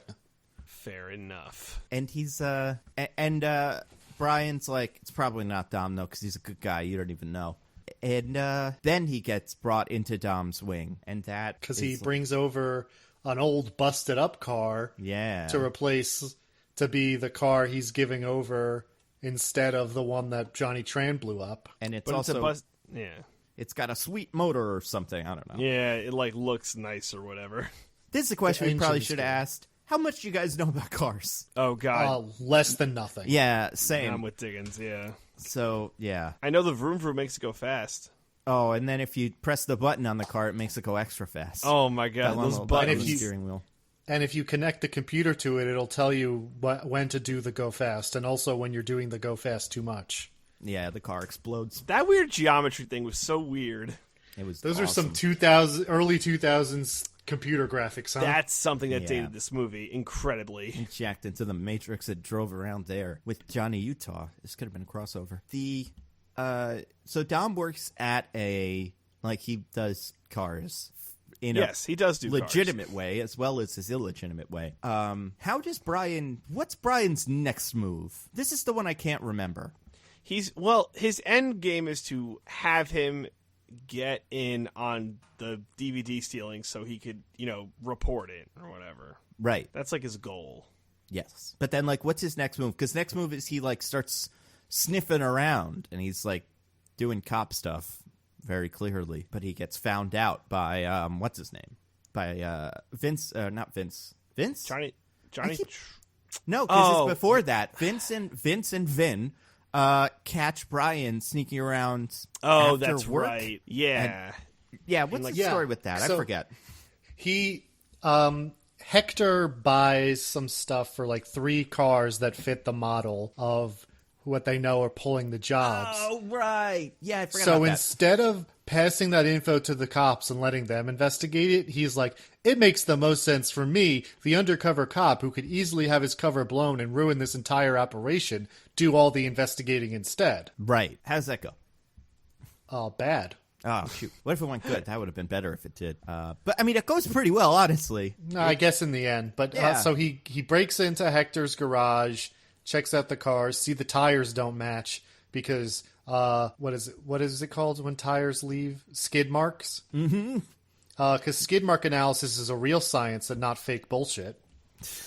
I don't know, man. Who knows? Yeah, Movie's maybe full that's like of a real bullshit. thing. It's not. It's not a real thing. I mean, it's a Tire real treads. thing that cops use for evidence, but it's not real or accurate in any way. Oh, okay. Well, no need to be a Debbie Downer, Diggins. Hey, listen. You know what's also not that real? What's fingerprints. Oh, get wrecked, evidence. Most evidence in general is pretty not real. Yeah, That's actually correct. Lie detectors, eyewitness testimony. You can't really win. OJ didn't do it. OJ didn't do it. Wait, what? Anyway, Did you guys I'm see? not. Special guest I'm not Mark touching that Furman? one. What is that? Quick aside. Did you guys see that OJ put a thing out on Twitter? He's like, Carol Baskin, the lady from Tiger King, definitely killed her husband. What? Yeah. It's a pretty good Twitter clip. It's just like Don't engage. takes Yeah. one Engage. takes one to know one, am I right? Oh man. Okay. So, okay. So then, Vin Diesel and Paul Walker and Vince. As he's exiting the warehouse, Vince knocks him out and drags him over with a shotgun. Yep. And drags him over to some other place where Vin Diesel is. And what does and then- Vince determine? What does Vince know?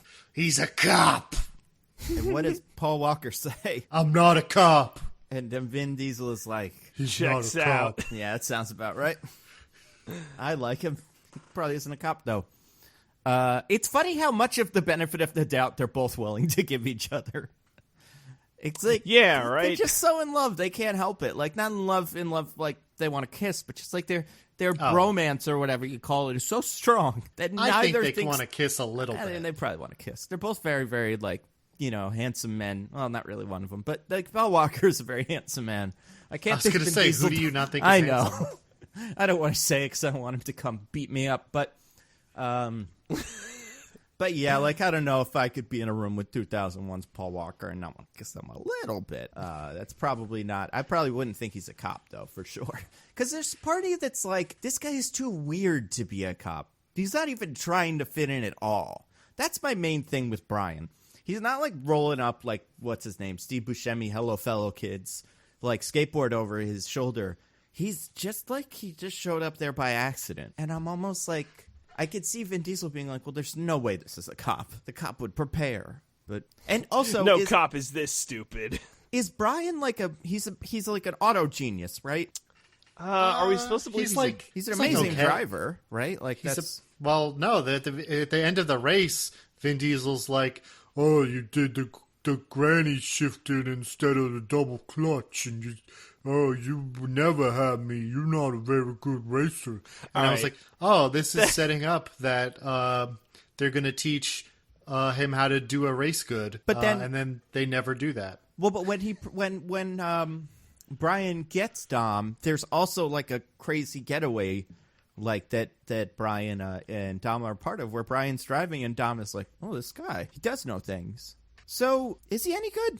I guess he's okay. He's kind of- better than your average whatever. 'Cause there's that scene Fair. earlier because I Yeah. guess they have a fake background check on him, and Vin Diesel's like, you learned to drive from boosting cars. I know that's fake, but he drives well enough to be able to fake that he boosted cars. I guess Well, I mean, you don't have to be a good driver to boost cars. I mean, Boost just means steal. I know that's what it means, but can't be totally inept at driving. You I gotta guess- be able to get away. Totally. Yeah, if you're just walking up to a car, breaking into it, and driving away, you don't have to be a good driver. But Vin Diesel asks, where'd you learn to drive?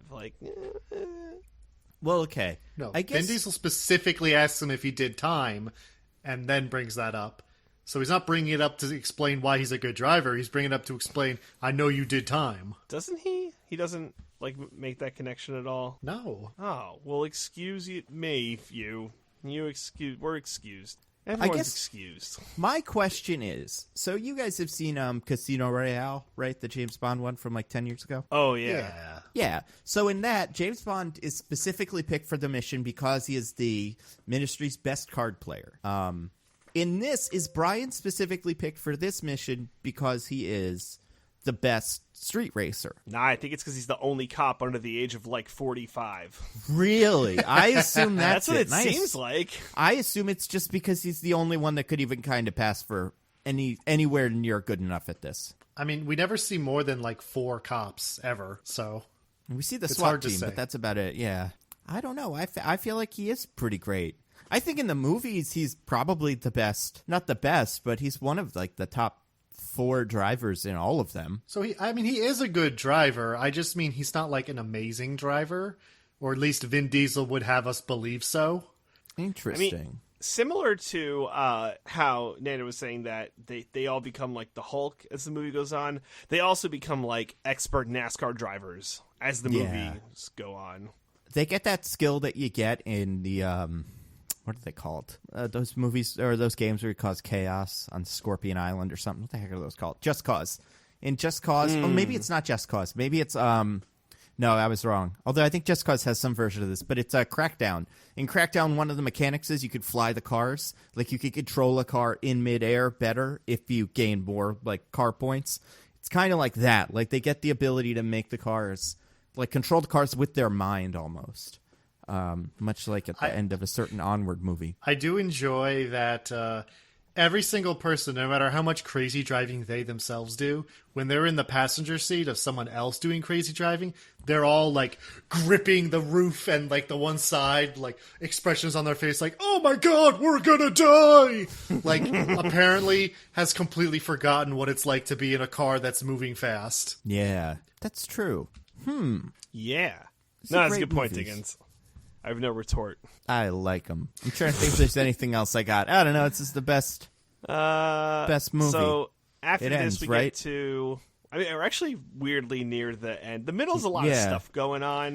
The but, middle's like, a lot of stuff without a lot happening. Yeah. So at some point, the cops are like, okay. Brian convinces them that, it's not Vin Diesel and crew, it's Johnny Tran. Right, because after he convinces Vin Diesel he was breaking into the warehouse to get intel for Race Wars, the 3 of them go break into Johnny Tran's place, and Brian sees a bunch of DVD players in Johnny Tran's place, and also them roughing up a fence. Also, in case anyone's curious, Race Wars is a real thing. We're not making this up. We're not calling it Race Wars. It's called Race Wars in the movie, and it's some sort of race Burning Man thing. I think we've talked about it before in previous podcasts, but I don't want anyone to think we're just joking about it. It's called Race Wars. By all of really the characters, I don't think anybody bats an eye.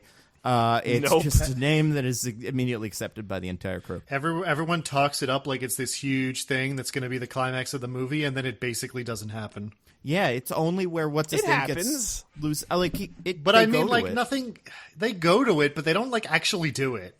Yeah, No, I think what we see is them doing it. Right, It's but I'm just saying, like- one-on-one drag racing.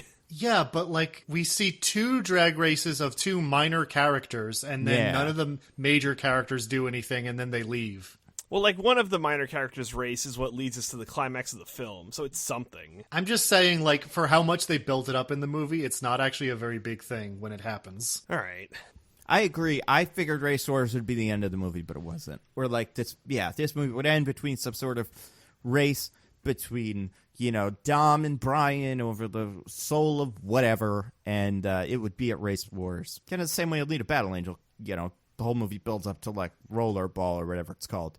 And, but yeah, it's just like kind of it matters, but it doesn't matter that much because those might as well just be 2 races we see on the street, like all the rest of the races. Right. And yeah, so to talk about Race Wars a little bit, because I guess we're kind of there. So, well, we a got the couple arrests. things. Oh, yeah. So, Johnny Tran's crew gets arrested because Brian's like, yep, they did it. I solved the case. In 2 SWAT raids with, like, the most ill-fitting music imaginable playing over them. It's like, it's not like Rammstein quite, but it's like Get out, the metal music. It's what I imagine that the Trolls intro music, the Metal Trolls troll music will be in Trolls World Tour. That's what I imagine. Well, so do you remember what's happening during the SWAT raid? Oh yeah, Dom's getting it on. Yeah, there's a really aggressive butt grab. I couldn't quite stay in it, and that happened, and I was just like, wow. It is so aggressive. And yeah, Dom and Dexter named Letty are hooking up, and it's intercut with this raid on the trans. The trans, and you're like, what was that about? I don't know. I don't know. And Dom did play the police. Hasn't been sexy enough. Yeah, it's an odd juxtaposition. Yeah, but that scene could have happened at other points, not cut with the raid. Yeah. Oh, and when Brian confirms that they should go after the trans, he's in bed with Mia. Whoa. Oh yeah, yeah. And the guy's calls him and he's like, "Say yes if you want us to go get him." And he says yes, and she's like, "Who was that?" And he's like, "It's fine." No, do you remember what he number. says? What does he say? He says wrong number, and she doesn't follow up with, "Then why did you say yes?" Oh yeah, that's right. Should be the question. Listen, she's just enjoying the afterglow too much. Well, that guy on the phone was like, "Hello, is this a wrong number?" Yes. Click. What's weird is that because she kind of looks at him, pauses, and I'm like, "Oh, she's gonna figure out that he's lying," but she's like, "Whatever, let's make it." I mean, none of these people want him to be a cop. They all so desperately want him to be not a cop that they are willing to overlook all of his copness.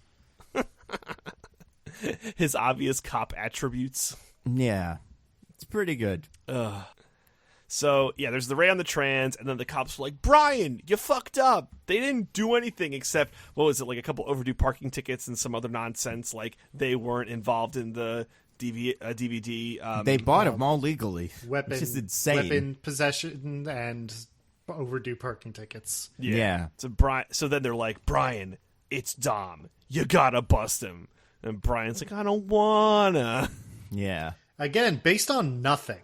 I mean, it's not like there's other... there's a whole... It's funny, there's this whole street racing infrastructure, and it has to be Dom because he's the best one. I don't know. You'd think if it was Dom probably wouldn't be. But it's again, he doesn't make that case. He's just goes up to Brian and he's like, "Brian, it's Dom." Why? Because that would be the most dramatically interesting thing, Brian. There's no reason given. He just psychically knows. Yeah. Yeah. Like you said, Diggins, because the movie has to happen. So that's what we get. So then Brian's like, "Oh, okay. So Brian's goes to Dom, "I want in. You're not just making all this money from whatever. I want in." So instead of Brian getting info on the DVDs, he gives him info on Race Wars. So we go to Race Wars. There's a conversation between Johnny Tran and Dom where he's like, "You told about my family. It was so embarrassing, blah, blah, blah." And Dom's like, "I'm no narc." And then there's almost a fight, but then there's not a fight. Dom is very in charge of Race Wars, it seems. He's... They have, convention security and, Yeah!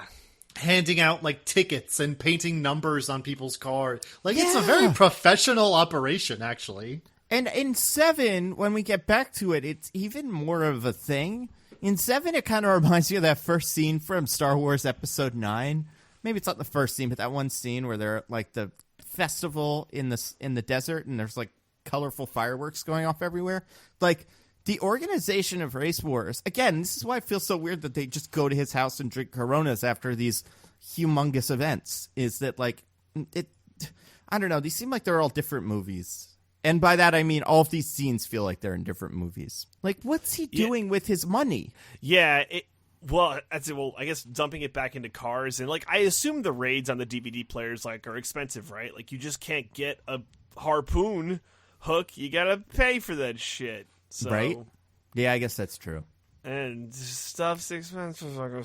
Again, if he were giving it back to the community, I'd buy it. I'd be like, okay, I guess that's where this money is going. But it's going nowhere. He's not using it for anything. I guess he's using it to keep the shitty, the restaurant that can't serve a good tuna fish sandwich, floating. But besides that, there's He's using Dom. it to buy all the fancy equipment for his cars. And Coronas. And I guess the Corona budget isn't gonna. Yeah, that's fair. Coronas don't buy themselves. But yeah. So we get to see race horse. And yeah, to your guys' point, we only see 2 races. Jesse, who we haven't really talked about Jesse much, but Jesse's like a hanger-on of Dom's, like this weird like little brother character. He's like their mechanic, or their designer, their engineer. Yeah, he's their engineer, right? Yeah. He's the science guy. He does the numbers and like all that stuff. Because we get a scene earlier of him with Brian, and he's like talking about the design for how they're going to do this car they're building. And Brian's like, wow, you're really smart. You should be at MIT. And then we get a touching scene where he's like, I have ADD, and that means I can't do anything besides do engines. Yeah. And doesn't he say like the engine speaks to me or something like really weird and kitschy engines like make that? sense to me. I think you're thinking of Speed Racer. It's the same thing. This kid is Speed Racer. Listen he has to the ADD. All he could think of is cars. This is maybe what they based that character on. If we checked any of his entrance exams for MIT, it would just be like you'd hold the Scantron vertical and say, "Go Tom, go." Shit, he could never go to college with those scores. He's got to go back to the racing pits with you. Hang out with Pa. Okay. What else we got? We're doing great. We're almost done. It's pretty much the end. Yeah, we're approaching the climax. So Jesse races against Johnny Tran, and he's using his dad's car. And they're like, "What are you doing, Jesse?" And he's like, "No, I got it." Johnny Tran obviously beats him. So Jesse like drives away, and Johnny Tran's and they bet cars because you could bet money or you could bet cars. Bet the pink slips, just like in Greece. That's how all racing happens ever since Greece. So Jesse goes away, and this starts like the beginning of the arc of Johnny Tran's gonna go fucking kill Jesse arc. There's like 3 ending. There's like 2.5 ending arcs. One of them's like Johnny Tran's gonna fucking kill Jesse. 2 is the final heist with Dom and crew, and the 3rd is like Brian has to come to terms with his new life, I guess is a way you would consider it. Those are like the 3 endings. Sure. That was my read on it. Anyway. It's about right. I mean, I think it's funny that there's, I don't know, it feels like the movie would get to exactly the same place were it not for all this business with Johnny Tran. Like, yeah, it's all leading towards this conclusion of like Dom's going to do more crimes and Brian and Dom have like complicated relationships. That's why all the Johnny Tran stuff feels super like, what are we even doing here? Well, he is just there to provide an over-the-top villain that we can hate because, right, my and God. a red herring. And to have a shootout at the end, basically. Yeah. A car chase / shootout. Because we can't have the Dom and Brian shoot at each other. Right. Yeah, it's great. I don't know. It's great. I like this movie. So, yeah, we get, I mean, it's pretty much, there's the final heist. Brian goes to Mia. And Brian does like the probably the first thing they tell you not to do in cop school. Brian goes, "Mia, I'm a cop. You have to stop Dom." Yeah. Dom's going crazy. He's going to go do the crime. And maybe, under really bad circumstances, the truck driver will have a gun this time. Like, it's not like Dom's going to do the crime and he's going to kill a lot of people. It's really just like Dom's going to do a crime. And this time it might even be slightly more dangerous than usual. I figured it was going to be... He's going to do the crime, and the cops are onto him. He's going to get arrested. Right? Like, that's what I thought Brian was saying. Why isn't it that? Is it because then it would be Brian's fault? This has to be something that happens completely independently of Brian? I really have no idea. I can't quite figure it out. But, because, yeah, that is how that happens. It's pretty good. And then, okay, so, first of all, that one guy gets shot, whatever. Because he, like, Johnny Tran doesn't like him. We're at the climax of this movie. Yes. Thank goodness, isn't it? Hold on. I want to talk about the psychotic truck driver. I was going to tee you up. Well, that's what I'm talking. That's the climax of the movie, right? Well, that's Johnny Tran shooting is after that. Oh, yeah, that's right. I forgot about that. I kind of mixed them up because they're pointless. Yes. So, psychotic truck driver. Let's do that. Right. So, now that it's been dramatically revealed that Dom's crew is behind all the truck boosting, they no longer wear disguises when they do this. Which is insane. I mean, it's insane that they would wear the disguises because they cannot see out of those things. The things that they're trying to do, man, they're in a lot of danger if they're not getting all their vision. They also, in the 5 minutes at most of Brian convincing Mia to tell him what's going on and to come with him, they get 50 miles away or something to do this theft. And also, it goes from night to day. It does go from night to day. Yeah. It gets to do that once, I guess. It's a very unclear passage of time. Yeah. Anyway, so they're on a long stretch of empty road somehow, right outside L.A. On the 405. They're on the 405. Yeah. And they do what they've always been doing, where they surround the truck and then shoot a harpoon gun into the window, and then Vince climbs in, except this time Dom sees that the truck driver's got a shotgun. Oh, whoa. Which... Protection. It's America, Diggins. Listen, if he just pointed the shotgun and was like, get the fuck away, I'd be like, all right, sure. But this guy's out for blood. Yeah. He really is. He not only fires at them, even when they're clearly all right, this is too much, we're out of here, trying to get away, he's like, no you don't, motherfuckers, driving them off the road, still firing at Vince as he's desperately trying to leave this truck without taking anything. He wants them fucking dead. And this is where the beginning really makes this absurd, which is they've not been killing these truck drivers or even really hurting them. They've just been tranking them. Yeah. So they're basically suggesting that this truck driver is psychotically focused on murdering these people, even when they are determined to no longer do anything to him or to his livelihood because they steal their stuff. So basically, this is the equivalent of if someone complained to your manager to you and got you in trouble at work, and you decided the most reasonable course of action was to shoot them in the face with a shotgun. Yeah, I think that's fair.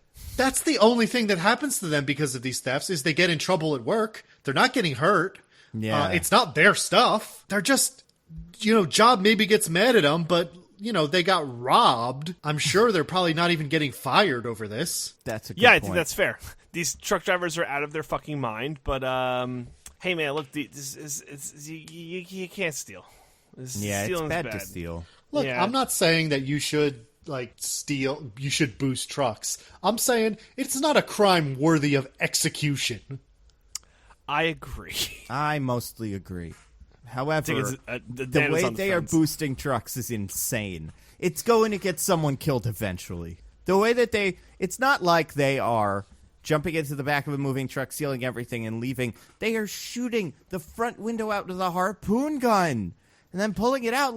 What are the odds that doesn't end up killing one of the drivers eventually? They have chosen the craziest way to do this. So I totally get the truck drivers being like, man, this needs to stop. However, as this continues, this truck driver becomes intent on killing the entire crew. I think if it didn't work out the way that it does, he probably would have doubled back and tried to kill all the rest of them, because this guy specifically hates all of the crew members. But I do think they do it in a way that makes you go I guess maybe this isn't great for me long term. But again, pistol, you don't need a shotgun for this. And it's a sawed-off shotgun, by the way. He's getting hot Terminators. Yeah. He's hand-loading with one hand and just going fucking to town on these guys. Yeah, it's really strange. I don't think you even need to fire the gun. You just need to point it at the guy who's about to climb in and be like, get the fuck out of here. Yeah, back the fuck off. Or, and this is the other one, you do anything else. The truck drivers are truck drivers.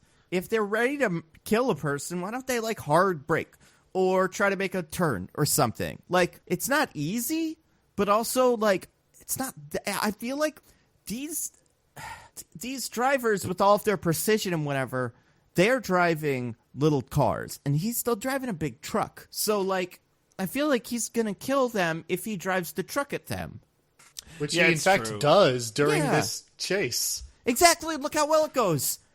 It's I don't know. I mean, you could also just toss stuff at him. I feel like most of these tractor trailers, they probably got a fire extinguisher somewhere. Like, there's a lot of ways to get ready for a guy for this situation. One of them would be to obviously look out for green, like, light cars. One of them would be to have some sort of alarm. But this guy goes straight to sawed-off shotgun. So, yeah, it's definitely overkill. However, I understand these guys wanting to do something because eventually someone's going to murder them. They're going to get murdered in these things. It's weird he doesn't call the cops. I feel like that could have been a natural next step. Yeah. Or like trucks have a dispatch. He could have like called into the dispatch in a little walkie-talkie, but nothing. Yeah. Right to shooting. They don't even just need dispatch. Get the other CB radios. Come, hey, let's get 15 cars. I'm here. Come get me. And then just like all of the cars get overtaken by giant trucks. Yeah, what if he called like a bunch of trucks? Yeah, they're all friends. They fuck shit up. Why didn't any of the trucks do that, considering they give them a solid 2 minutes while they cumbersomely, like, harpoon out the window, then set up another zip line, and then climb over to the window? Like, he has plenty of time to put a call in. It is so funny that the way they... Okay, and I don't even know if we explained the complete, like, car boosting technique, because they use it twice, but it's like, seems like it's what they've been doing this entire time. Can either one of you go through that? Like, start to finish, how do they steal things?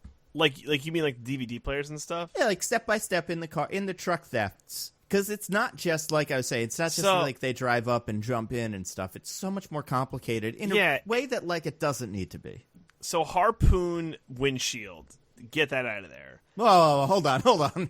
So, yeah, the 3 cars surround the truck. And then one gets in front and does harpoon to driver's side window. Right. So, yeah, then you take that out. Then they harpooned passenger side window. Yes. Oh, sorry, yeah. Right, yeah. So you do that, then you someone gets into the cab and tranks the trucker. Yeah, via a second harpoon gun, or I guess by reloading the first one, because is it not a different gun? No, well, he means it's a second gun that they use after they like rip out the window. They pull out a second like zip line gun that they fire to make a rope they can climb to get into the cab. Yeah. And that's, I think, where it kind of loses me. Not all, I mean, obviously all the rest of this is insane. But, like, the fact that they get 2 harpoon shots at this driver before he's able to figure out something is pretty bizarre to me. And the fact that their way to get the first window off is a harpoon. You know what I mean? Like, it's not like, I don't know, like a little sticky bomb or something. Or it's not that high tech, man. They're not. That's like Fast 4. I guess. They're not there yet. But harpoons? Like, has any robbery ever happened with a harpoon? Is this the perfect crime? Yeah. Have you ever heard of pirates, Nando? Is that what these guys are? Modern day pirates? They're a type of pirate. Drinking their Coronas. Yeah, they've got their... Vin Diesel is the modern pirate. Although I don't think... So, like, they shoot the harpoons. I don't know. I imagine the way you would do this crime is you drive up behind the truck, someone jumps on the truck, and then they kick their way through the passenger side door or something. Some version of that. Or you would shoot the door off with or shoot the windshield off with a regular gun. I would imagine you drive up to level with the cab, pull out a gun, and tell the truck driver to pull over, or you'll shoot him. Yeah, that's true, too. Why don't they do something that's more like clandestine? Right. Like where they're just like offloading the back of the truck without anyone knowing. I feel like at one of these movies they do. Maybe it's 4. At some point they figure out a way to steal things without like causing a big commotion.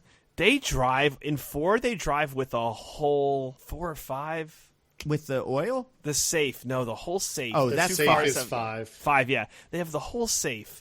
That's incredible. Well, but 5, and that's like a whole big deal. Like, that's on the news. 5 also has the bit where they try to steal the cars from the train, and they almost get away with that one. Like, 5 starts with that bit where they drive a car next to the train, and they, like, start pulling cars off. And, like, yeah, if it weren't for them getting spotted by one set of agents, they would have gotten away with it without anybody knowing cars did anything.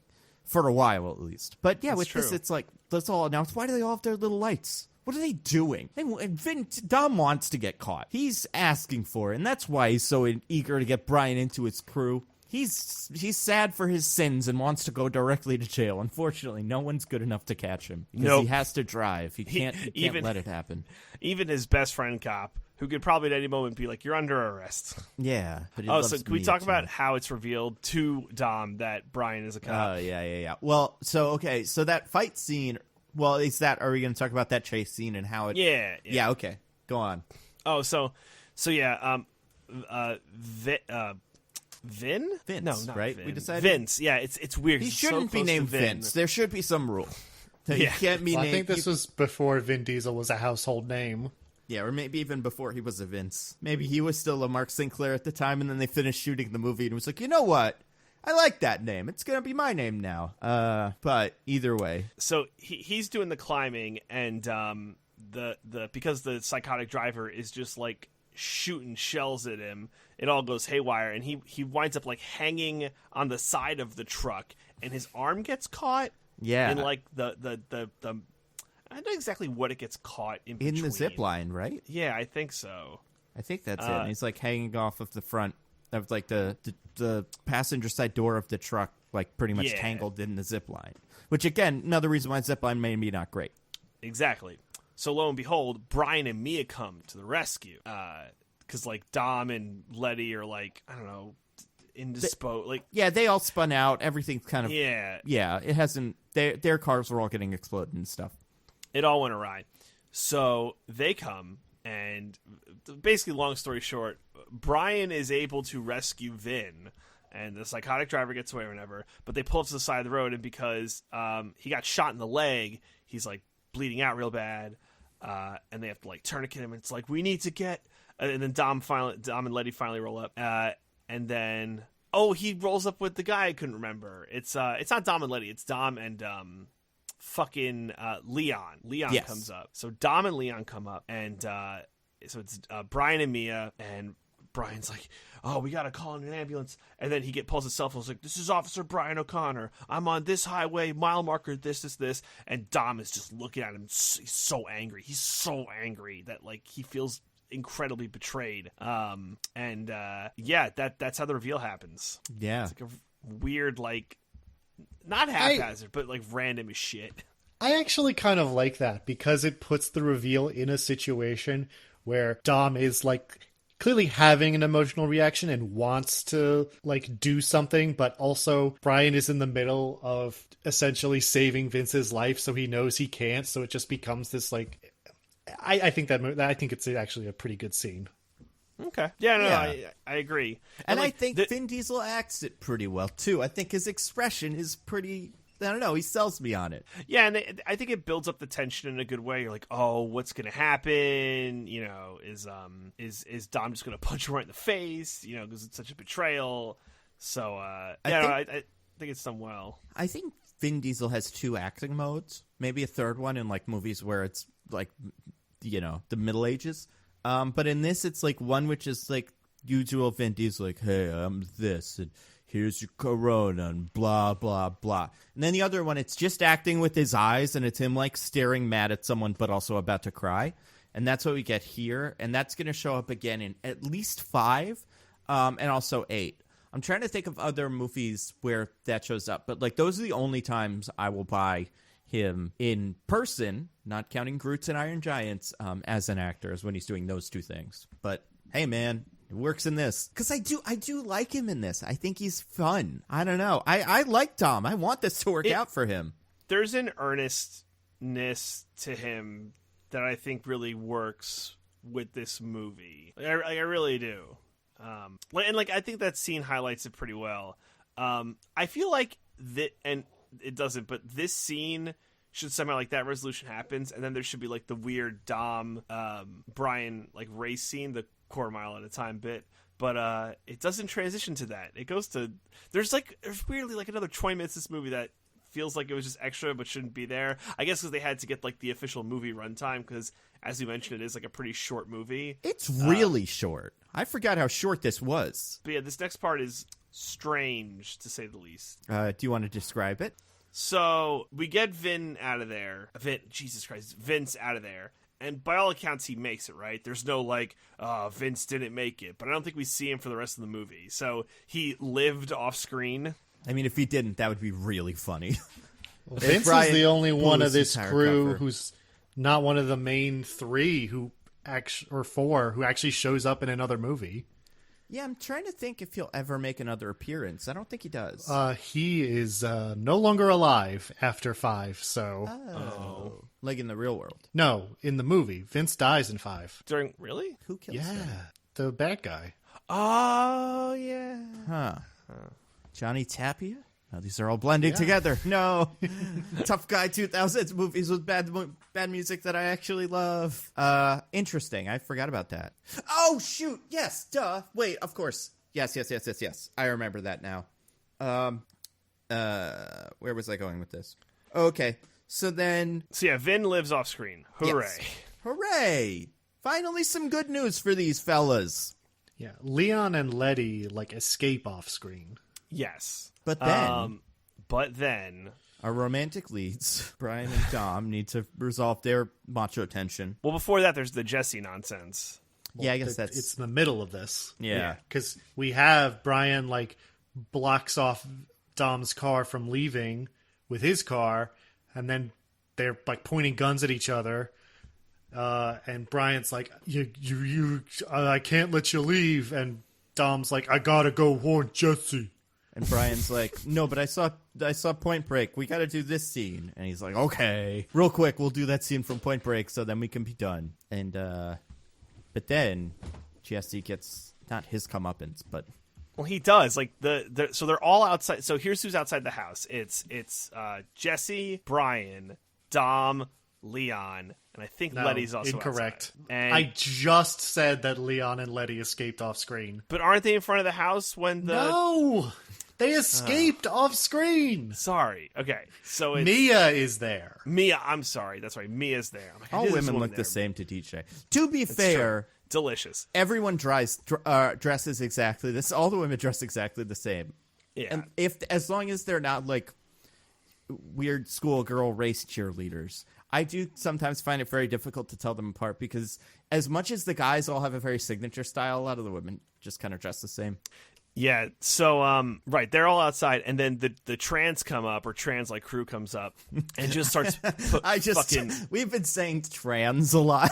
It's very funny. Those trans show up. But yeah, anyway, sorry. Johnny Tran and his crew. Yeah. Yikes. Yeah, exactly. No, I can't help it. Johnny Tran and his crew.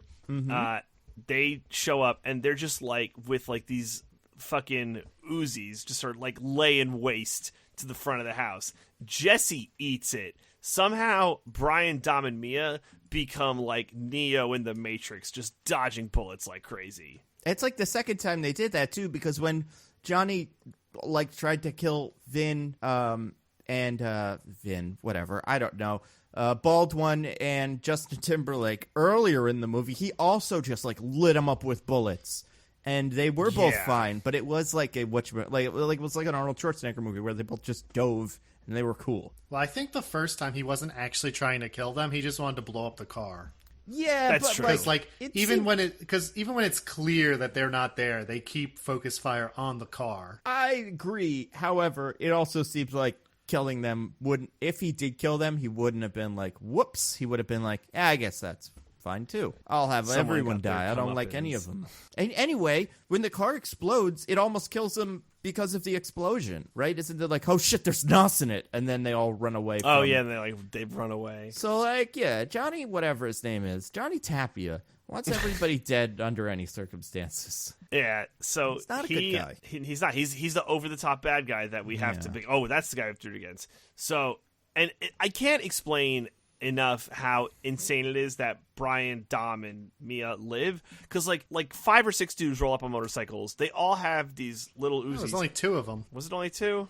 It's literally just Johnny and Lance. Oh, you're right. The main bad guys. Yeah. So they roll up, but they have so many bullets, and Jesse's somehow behind cover, but still eats it. But Dom and Letty, they're just kind of crawling around on the lawn, and you see the bullets just whiz by them. It's super bizarre. Oh yeah, we haven't talked about this. Sometimes the effects don't hold up even a little. Also true. I wouldn't say this is a big issue in this scene, but it did remind me how bad the effects are in the racing scenes when people are driving really fast. It looks like it's a Star Wars movie, kind of. Like, that's how fast it is. And it looks quite silly. Even in a world where Speed Racer kind of decided to be bad at that, it seems like it doesn't hold up by accident. So, anyway... Right, so then we just get the chase where Dom and Brian go after Giant Tran, and Brian takes out Lance with like a single bullet that grazes the stomach, and he instantly dies. Mm-hmm. It's like he's a stormtrooper. He just falls down limp. It's like, was it that easy? Well, to be fair, he gets shot and then falls off a motorcycle at high speeds, so it's probably the most realistic thing in this movie that he dies when that happens. But he doesn't look all cut up and stuff. He just looks like he fell down off some stairs, and it seemed like the bullet was the thing that did him in. But I don't know. Maybe I'm just... Anyway. And then Dom kills Giant Tran. Hooray! Movie's over. Except not really. Really, because Dom and Brian have to kiss. Yes. Yeah, they have to relieve their sexual tension. Yeah, and how does that happen, Diggins? Well, Brian tracks Dom back down because they got separated during this chase, and pulls up to him at a red light, which Dom is following for some reason. I mean, listen, you break whatever rules you want as long as you make sure you don't. I mean, because, well, in the next scene, Dom's going to show you why he always breaks at lights and lets other vehicles pass safely. But they pull up even with each other, and they just give each other a look, and Dom's like, I used to race to the railroad crossing over there. Your voice is ridiculous. It's exactly a quarter mile, which is how I live my life. Which is how he lives his life at a time. Exactly. So they just rev up their engines, and I don't know what you're talking about, DJ. It's a perfect Vin Diesel impression. It's like the worst thing I've ever heard. Well, you should take that up with Mr. Diesel. You're like, dude, I don't know where that voice is from, but it's not. It's exactly what man. It's exactly what Vin Diesel talks like. I don't know what your problem is. Anyway, listen, I'm impressed. I'm not sure why, but I am impressed. But yeah, well, as soon as the light turns green, they like zoom off, and we get in slow motion them just looking really hard as they press down on a steering wheel. Pretty much. They're super hard. And also a train's coming. Oh no. Yeah.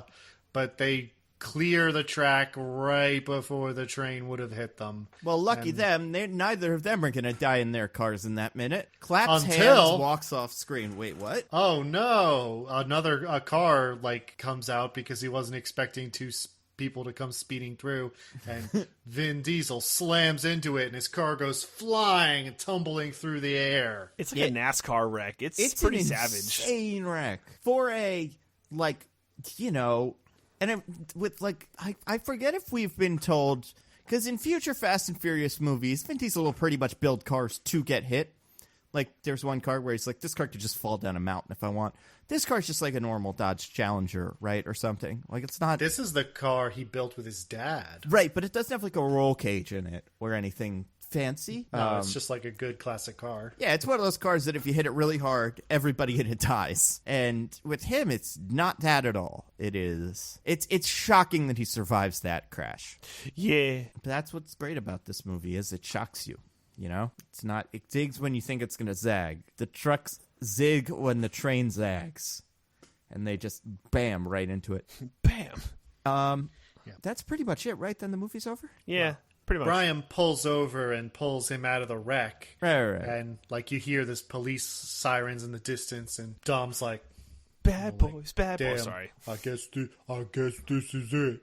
But then Brian, after a pensive moment, hands over the keys to his car, and Dom's like, what are you doing? And Brian says, I owe you a 10-second car, right? Dom drives off, and Brian walks into the sunset. Bam! Credits. Movie over. Yeah. What's the song at these credits? I can't remember. I should listen to this real quick. Oh, a lot of the times the fast songs will hard transition into like a 2000s rap song. I'm going to find it now. It's Ja Rule. Is it? Oh, is it the song he wrote for the movie? I believe so. The Too Fast, Too Furious, Too Fast for Y'all song, I think, is this. Let's see. I'm going to listen to it because I'm right there. Yeah, that's right.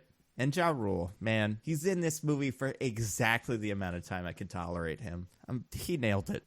But yeah, that's a great movie. Diggins, where do you rank it in the Fast and Furious movies out of the one we've done so far? Is it number one or is it at the top or at the bottom of your list of one? So are we only counting this one and Only Hobbs and this Shaw? Not even Hobbs and Shaw. What's the second one? This is the only one. Then I guess I would put it at number one. It's a top. It's your favorite Fast and Furious movie so far. That's great. That actually might be true. DJ, is this your favorite Fast and Furious movie out of the one we've seen, or your least favorite Fast and Furious movie out of the one we've seen? Out of the one we've seen, I guess it's the most favorite. This is my least favorite. I'm going to give it a 0. It's number one, but it's not my favorite. By the way, I figured out where Diggins got that voice. Where? From Vin Diesel. Have you ever seen those G.I. Joe PSAs where they show the G.I. Joe thing where they dub them? G.I. Joe. Yeah. Pork chop sandwiches. Yeah. Yeah, so there's one about the computer, and this guy's like, "Hey, kid, I'm a computer. Stop all the downloading." Yeah, I love that. Sometimes I watch that for Discord. fun. Yeah, if you do G.I. Joe PSA computer, you'll know what I'm doing. To pause this podcast, listen to it right now, listeners, and you'll see that's where Diggins got his Vin Diesel voice from. That's great stuff. I got my Vin Diesel voice from Vin Diesel. I don't know why this is so hard to understand, DJ. Sure you did. I mean, listen, I knew if you asked me which Fast and Furious character I thought that was, Vin Diesel every day. If you asked me which human being on Earth that was, I'd still probably pick Vin Diesel, but I could also be confused for like a young Sly Stallone or a Sly Stallone type. Just That's because fair. it does seem like Vin Diesel kind of patterned his character on that.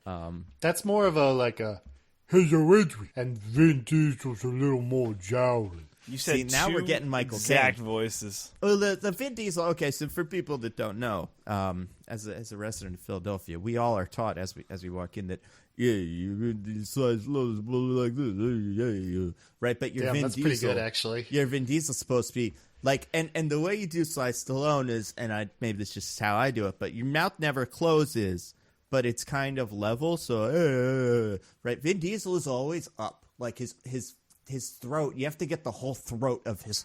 As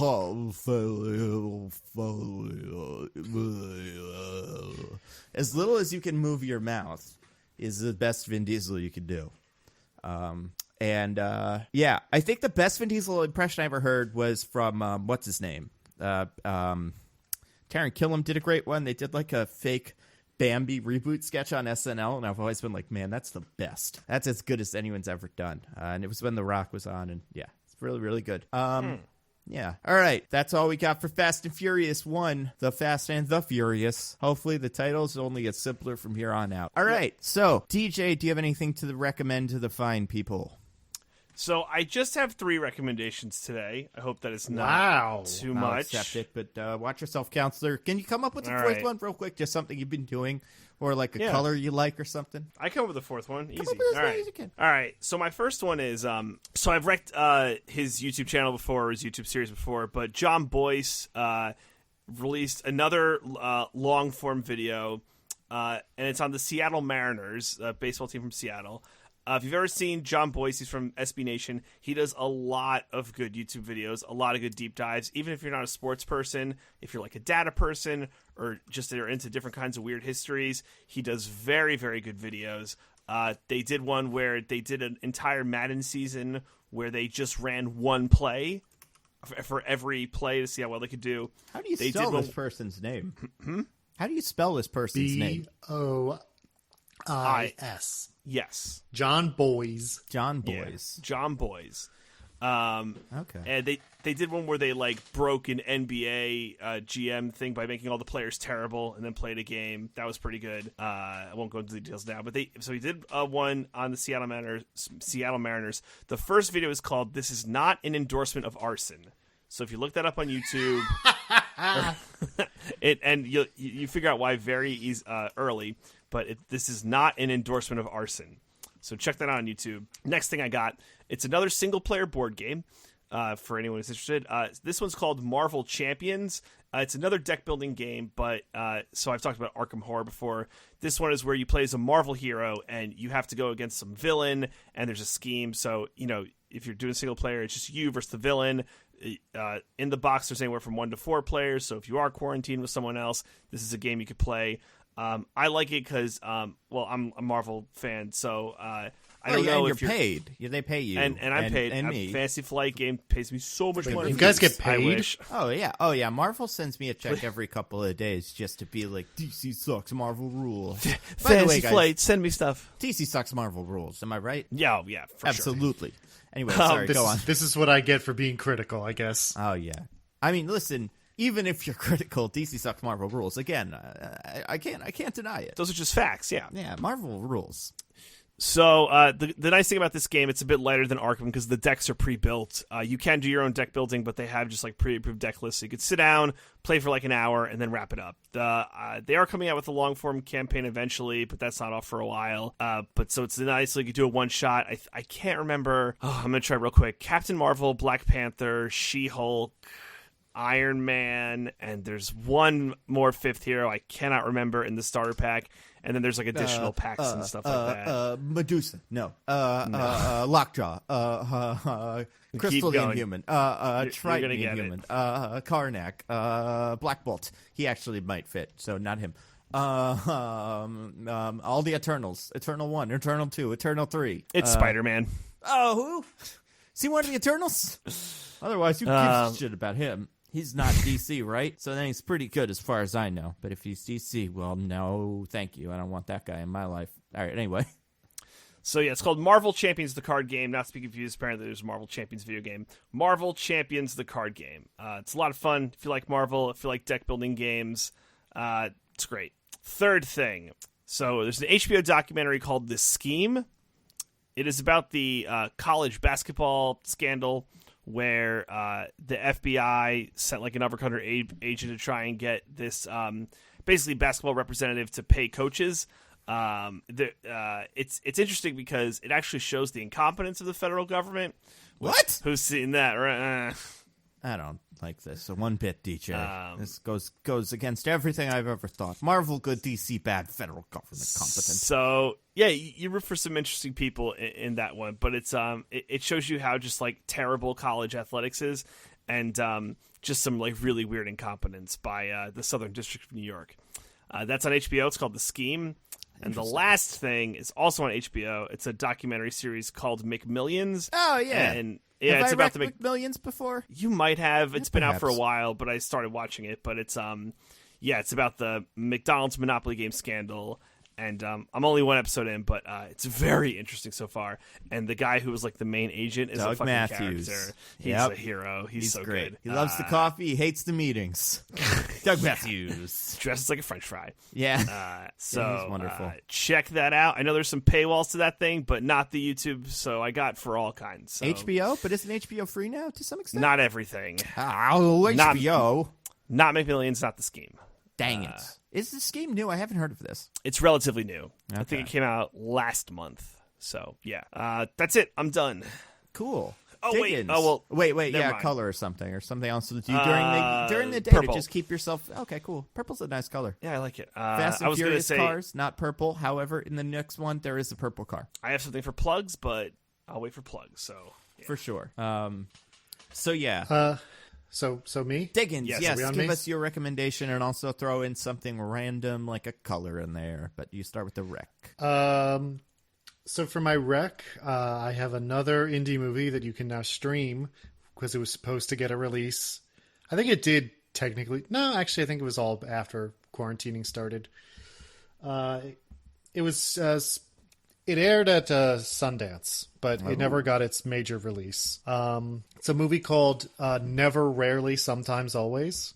Well, that's the It's- title. Yeah. What's it about? Well, it makes sense in context because it's Okay. a movie about a teenage girl in rural Pennsylvania. Ugh, Pennsylvania. Well, Not a fan. Not a fan. you're gonna get more Pennsylvania when you hear what the plot is. Uh-oh. Because she is pregnant and wants to get an abortion, but it's basically impossible in her rural small town. So Ruh-roh. her and her cousin take a trip out to New York City Oh, for a weekend, basically, so she can get an abortion. there we go. And it's New York City. That's a good place. So that is like one of the like an unintended way it hit me of like it was clearly actually filmed in New York, unlike many movies that take place in New York, because there's a lot of things on like the subway and at the Port Authority bus terminal. Do they get a New York slice? No, actually, they do not. But a hot dog. I think there's some chicken fingers. I wouldn't say that's New York specific. How about a good old New York cheesesteak? They go to a Jewish deli. Does that count? Yes, of course it does. They serve And good old New York cheesecakes. A Korean karaoke place. Oh, I like karaoke. I miss karaoke. Oh, karaoke used to be fun. Anyway, sorry. So it was nice to see New York, but the main thrust of the movie is it's a very understated movie.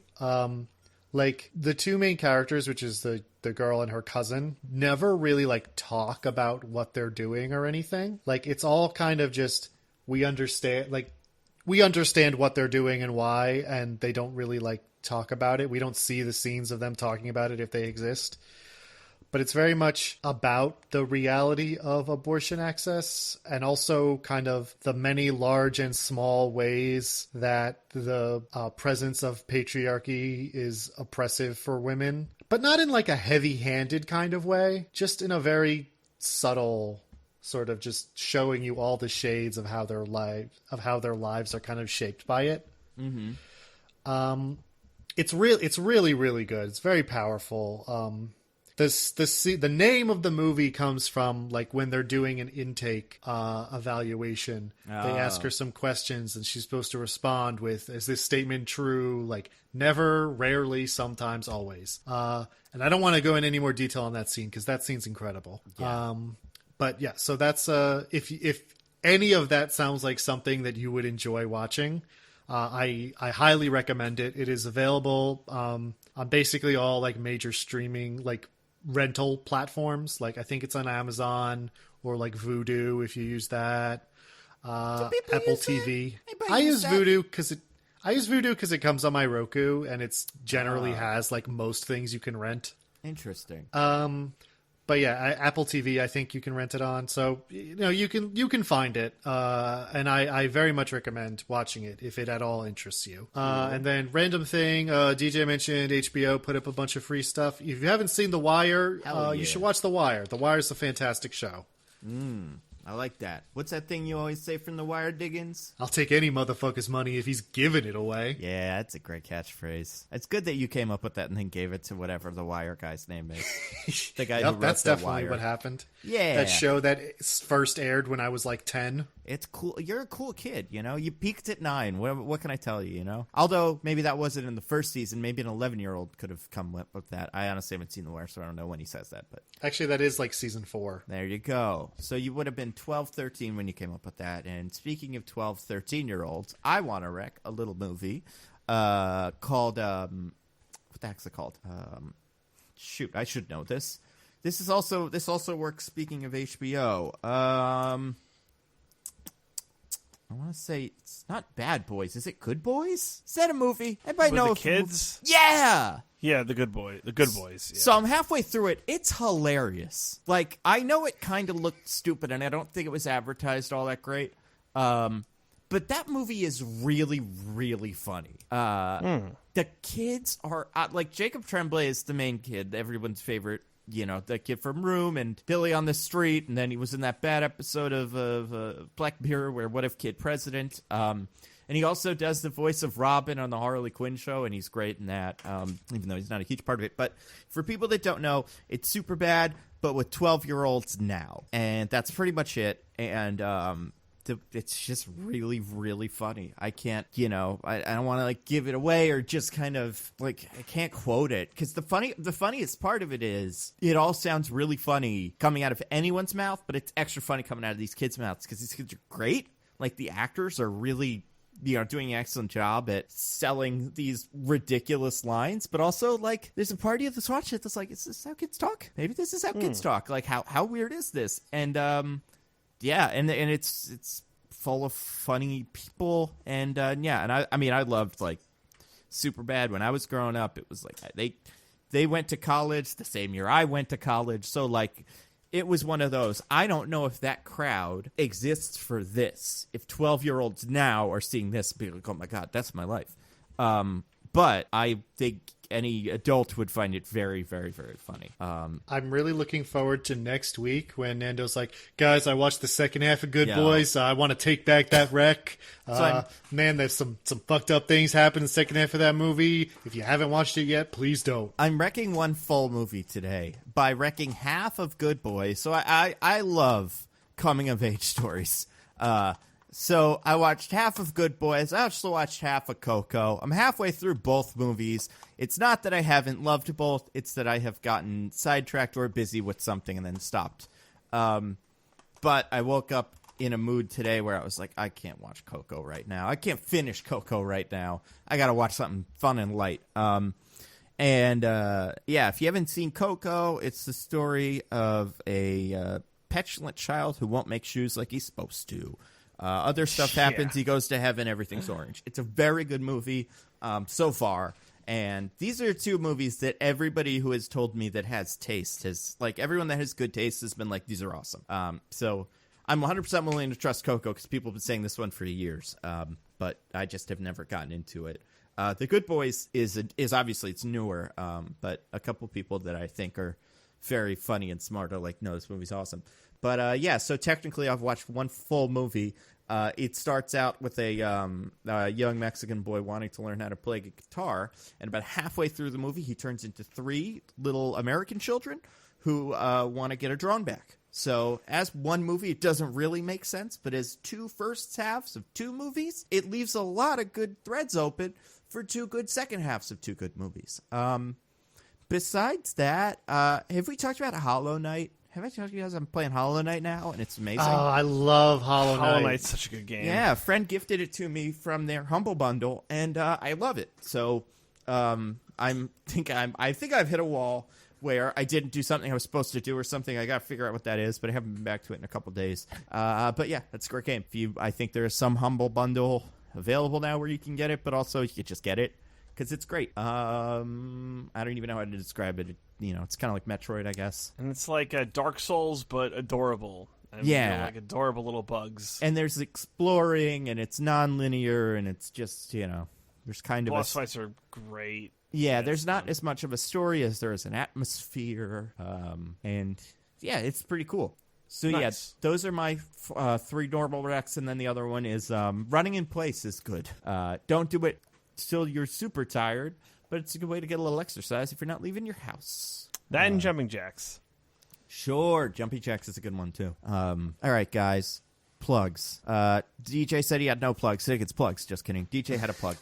Would you like to plug, DJ? Yeah, won't belabor it. Doing an extra... So this should come out before Saturday. Probably going to rush this podcast. Friday. Yeah, we'll probably put... If you're listening to this right now, it's Friday, which doesn't make any sense. Because there's no way for that to be right now. It's not right now Friday, and most of you will probably listen to it a day after that, if any of our metrics are to be believed. However, the day this should go out is Friday, April 11th. Boom.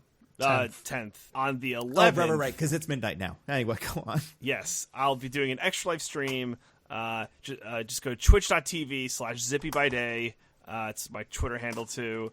And I'll have it out in the account stuff. And, can be streaming board games and video games to raise money for Children's Specialized Hospital. I'll leave more details in social instead of, belaboring here. But would love if you guys could come by. If you can't donate, it's totally fine. I know it's really tough for everyone right now. But if you just want to come watch some silly stuff to take a break from whatever you're doing in social distancing-wise, this could be a great time. And hopefully we'll provide some levity and nonsense, and it'll be great. So that's all I got. So wait, what time is this? 10 to 10, I think, on Saturday. Okay. 10 a.m. to p.m. We're not doing 24 hours. Probably just 12. There's a song called AM to PM. Maybe. There's probably a song called Everything. That's true. That's a good point. I don't know. There's one 90s song that I believe is called AM to PM, and I can't remember what it is. It's by Christina Milian. Yeah, there you go. Oh, that's what plays in the Fast and the Furious when their SWAT team's arresting the trans. It honestly could have been. It wouldn't shock you. Or it wouldn't shock me, at least. Dickens, do you have anything to plug? Similarly, it doesn't have to be a stream or something. It can just be anything. Well, it can be a stream, though. Okay, here's what I was going to say. It doesn't have to be some sort of charity thing. It can just be anything. Right. I have been streaming lately at twitch.tv/this is an odd name. Just some chill streams of me streaming The Witcher 3, a game I've never played before. It's pretty good, I've been right? It's a pretty good video game. It got me to finally finish The Witcher TV show. It's pretty good, right? Yeah, it's fine. Yeah, that's fair. It's got its good points. He's good. I like him as Geralt. Geralt, yeah. Yeah. Yeah, the game's really great, though. I'm having a very good time with it. I'm going to be the world's greatest Gwent master, undefeated right now. Never Wow. lost. How many have you played? 8. Enough, so that's exciting. Oh, that's pretty good. I think I lost my first game. I played a lot of random merchants, and also I played a Nilfgaardian noble clearly way before I was supposed to, and I still won. Nice. But yeah, so I usually tweet out when I'm going to stream, like the day of. I'll say, we're going to stream at 8 p.m. or whatever. So if you want to know when that's happening, you can follow my Twitter account. But yeah, it's just if you just want to come out for a few hours while I play some Witcher 3 and chat with y'all, please feel free. Cool. That's a good one. So I would never stream anything. Just kidding. I'm doing a bunch of streams. So two things to keep up with. And if it is Friday when you hear this, which I will do my gosh darndest to remember to make this, I'm doing a stream on Saturday. That is part of a charity thingy. Let me see if I can find the list of people that are doing this. So some of the YouTube creators I do creating with, not really with, but that are like part of the crew, are doing a stream for, gosh, sorry, this is really hard to say. So it's for the United Way, but it also might be for Hope from Home. There's a website for this that I will tweet out at some point. Basically, a bunch of us are going to be playing Jackbox games, just kind of for fun. We do this usually, like just together. So we got currently confirmed. We got Tim from Hello Future, me, Renee Ritchie, who just opened his own channel, Alex from Technicality, Thomas Frank, Sam Denby from Wendover, and Alex, the lowest bet gamer. So we're just going to be playing Jackbox games and stuff like that to raise money for charity. And that all the information for all of this should be found on my Twitter because I'm bad at organizing it now and I don't have any of the links. The second thing, there's something called At Home Comic Con that's going to be a series of panels. This will be next Saturday, so Saturday the 18th.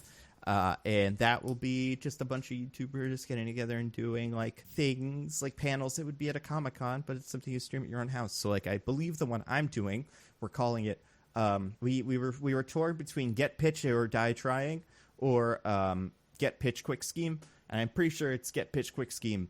And the idea is we're going to have people pitch a movie on the spot for some weird franchise or something. So it would be like Harry Potter prequel or Spider-Man 4 Sam Raimi movie. Like, what would you do for that? And we have a couple people coming on that are like YouTubers, so that should be fun too. All of the information from all of this will come from my Twitter, so follow my Twitter, and that's where you'll find it. Yeah, that's it. So next 2 Saturdays, we got stuff. That's about it, though. Next week, what are we doing? Are we going to do the Trolls one? It's got Sam Rockwell. I'm down. Okay. I mean, I am for the Trolls movie. I think it could be fun. Maybe. Who knows? Yeah, I don't know. I bet it'll be fun. Have either of you guys seen the first one? Did I ask this already? No. Nope. Me neither. Should we see the Jump first one? on in. Or just, you know what? Yeah, we're going to jump on in because I bet there's a lot of people that will do that. You know? That this will be I have their a feeling first troll there's movie. not going to be that strong a sense of continuity. Yeah, I think so too. And I think I kind of get what a troll is, you know, like kind of what they're going for. And like, it's like they do little dances and stuff. So sure, maybe it'll be fun. And then after that, we'll probably get back on Fast and Furious movies unless a heroic studio decides to release an X-Men movie between now and then. Woohoo! Yeah. Some nameless X-Men movie I don't that know. we will There's not specify. There's so many 1980s Chris Claremont runs that they could make if they haven't already made, you know, about a multi-ethnic team of, I don't know, spunky teenagers. I have it. I bought the book. Oh, so you want the Excalibur movie? See, okay. So there's So, like, I bought the book of New Mutants, the Demon Bear saga, and I'm reading it, and man, these kids are radical. Like, they are so 80s and 90s, like, too cool for school. It's pretty funny. But yeah, there's so many weird X-Men split off teams. I have some books that I have right now. Like, there's a series called Hellions. It's really weird. I don't know, man. Marvel decided they could print X-Men books and sell them to me, and I would buy them, and that's where we are right now. But anyway, next week, Trolls. Week after that, probably Too Fast, Too Furious, Too Fast for y'all. Until then, I am at Nando V Movies on Twitter. I'm at Zippy by Day. I'm at This Is an Odd Name. Goodbye, everybody. Goodbye. Bye. We love you.